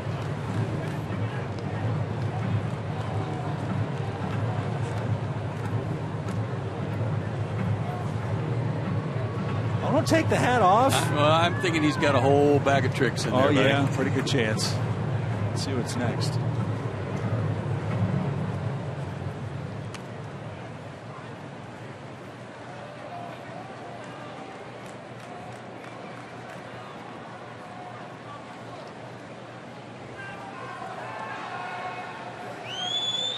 Look out. Oof. Yikes.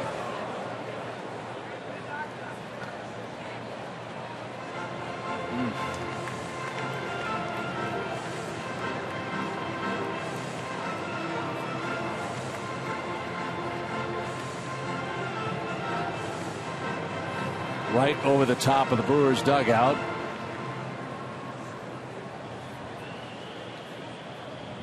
And Gary Cedarstrom out to the mound. Some medical help arrives down the first base line here.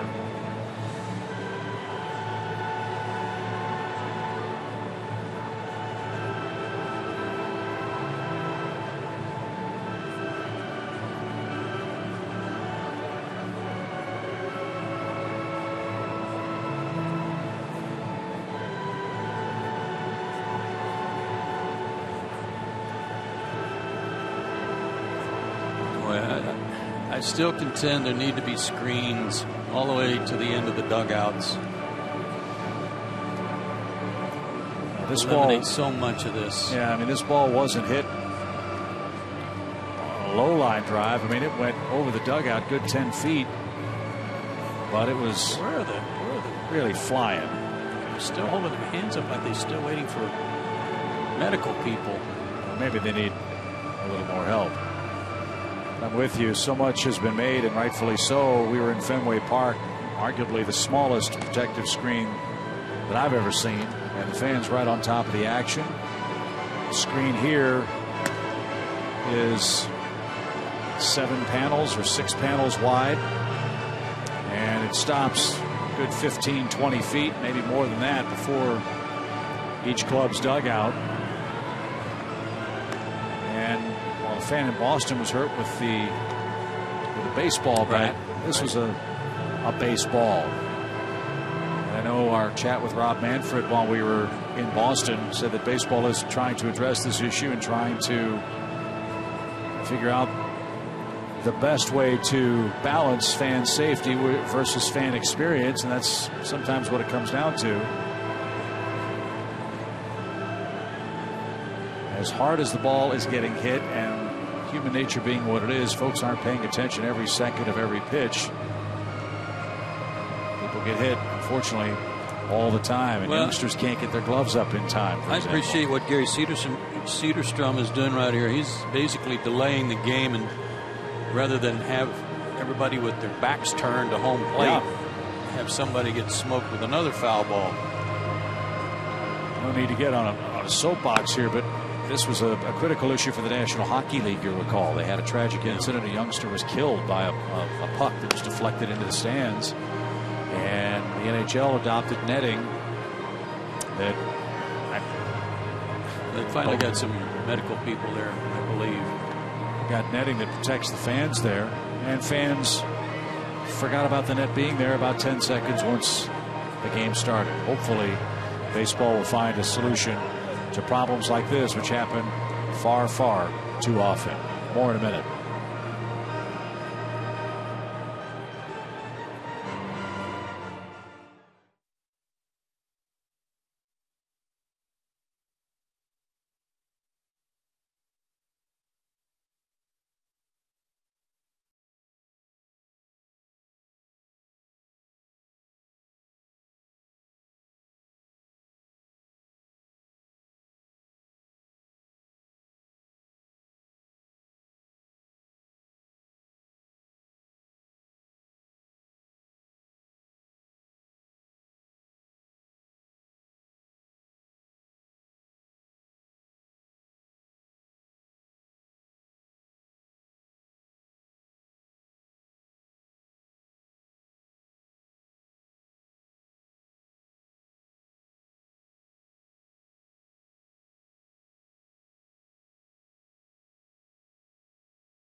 Why we have the delay in action. Gary Cedarstrom, as Joe mentioned, an excellent job to halt play while the medical staff here at Miller Park attends to that fan.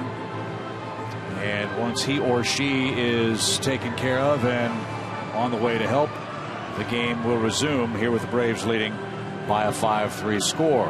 Our road trip continues here tomorrow night. 2 more games with the Brewers, 7:30 Eastern Time with Braves Live. Game 2 of the series. Manny Banuelos is going to make his second major league start for Atlanta. Then Wednesday afternoon, Julio Teheran and Mike Fiers.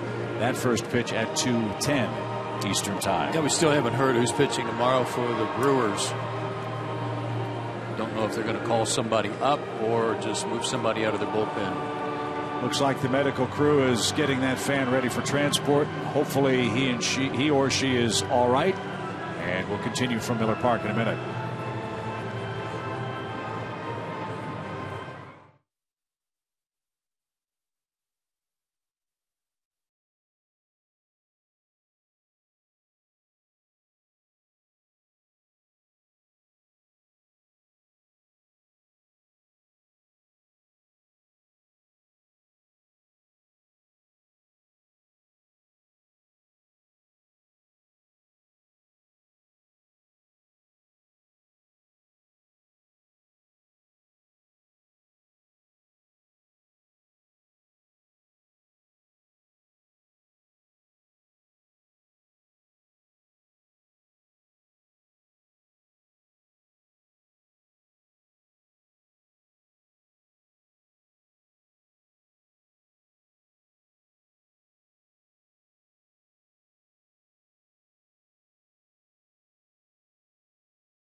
Was hit by that batted ball as a young lady, we believe, and she was able to walk down the aisle and into some means of conveyance that will carry her out of the aisle and up the tunnel here at Miller Park. She's not there yet, and that's why our game is being delayed. Now she's being taken out by the medical personnel here in Milwaukee. Just an awful situation.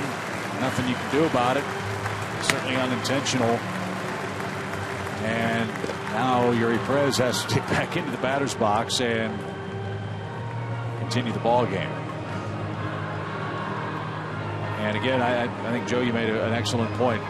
Tip of the cap to the umpiring crew for stopping the game to allow the medical folks to do their job without fear of being peppered by another foul ball here. Had to do that. Wise decision.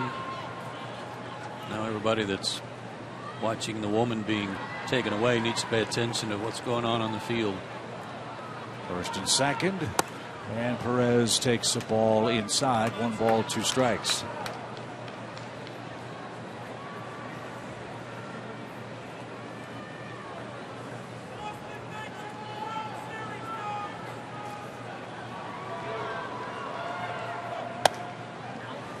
Now high, 2-2.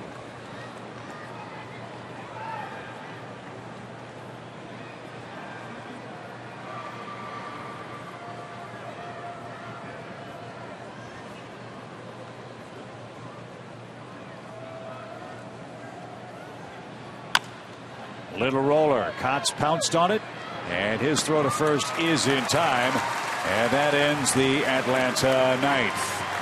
Somber top half of the inning on what's been a fun night. We'll see if the Braves can finish it off after this.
Hits tonight have scored 5 runs and lead Milwaukee 5-3. Back to our AT&T U-verse trivia question. Kyle Loesch, 6th among active starting pitchers with 412 starts. Who has the most?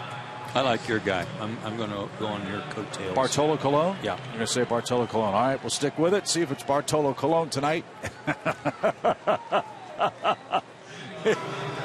You know, you got to trust your instincts. You got to stick with your first impression. Just when I talk to you about sticking with your first answer. I'll tell you what you can stick. Dang it. After getting the answer wrong. Yeah. It was Mark Burley, old standby. There we go, 9th inning. Jason Grilling looking for his 23rd save. And he's got the 6, 7, and 8 hitters coming up. He's 11 for 11 in saves on the road. I like having this guy lead off the inning instead of coming up with a chance to do some damage.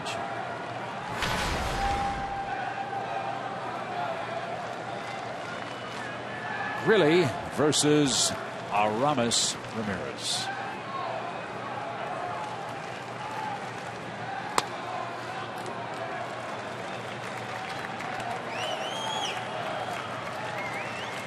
Ramos 1 for 7 lifetime against Jason.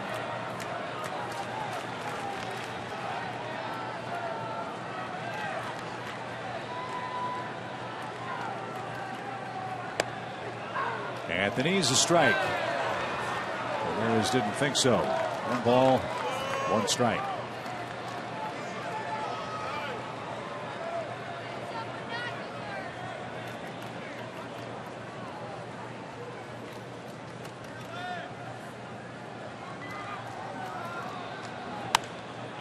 Little fly ball into shallow right. Ciriaco gets there and makes the play. There's the first out.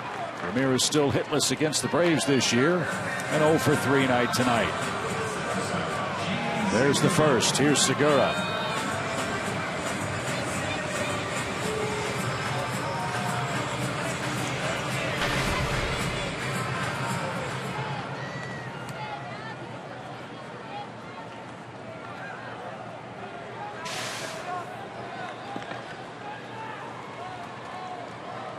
Segura, then Jonathan Lucroy, who's grabbed a bat and stands on deck.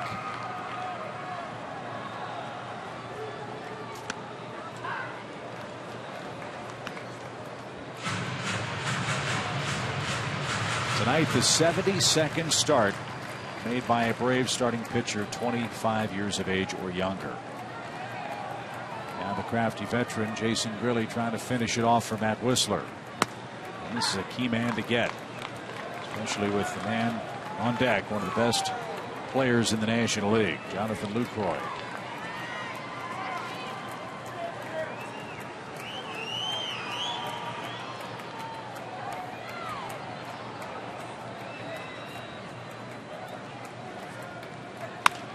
Roller toward short. Simmons to his left. Fields fires quickly. Got him. 2 out.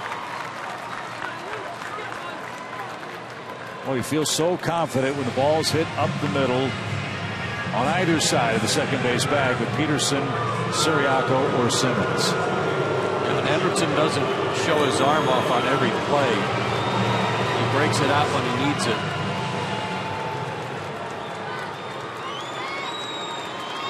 Braves didn't have to tangle with Jonathan Lucroy for most of the night. They have to mess with him here in the 9th, though.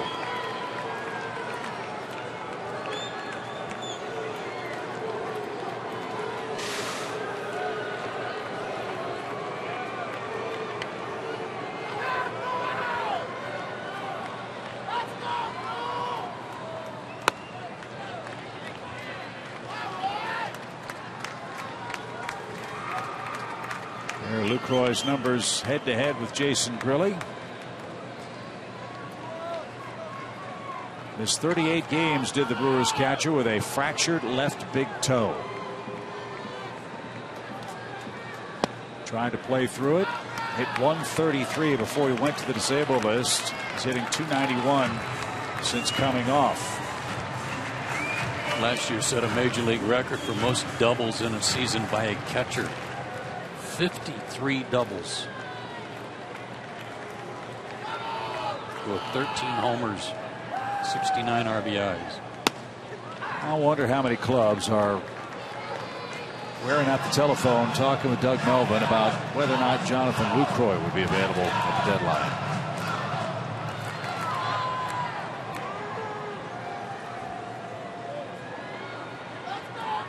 Love watching this guy play. 2 balls and a strike.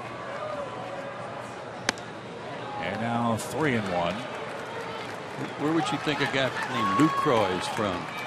Brooklyn? Lafayette, Louisiana.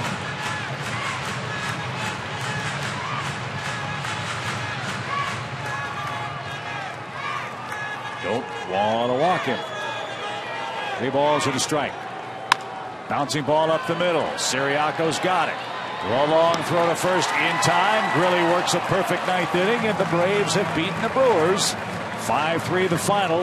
Atlanta starts the road trip in good fashion and picks up a game on the Nationals, who lost earlier tonight. Matt Wisler picks up his second, make that his 3rd big league win, and he beats the Brewers by 2 tonight. This copyrighted telecast is presented by authority of the Atlanta Braves and may not be reproduced or retransmitted in any form. The accounts and descriptions of this game may not be disseminated without the express written consent of the Atlanta Braves.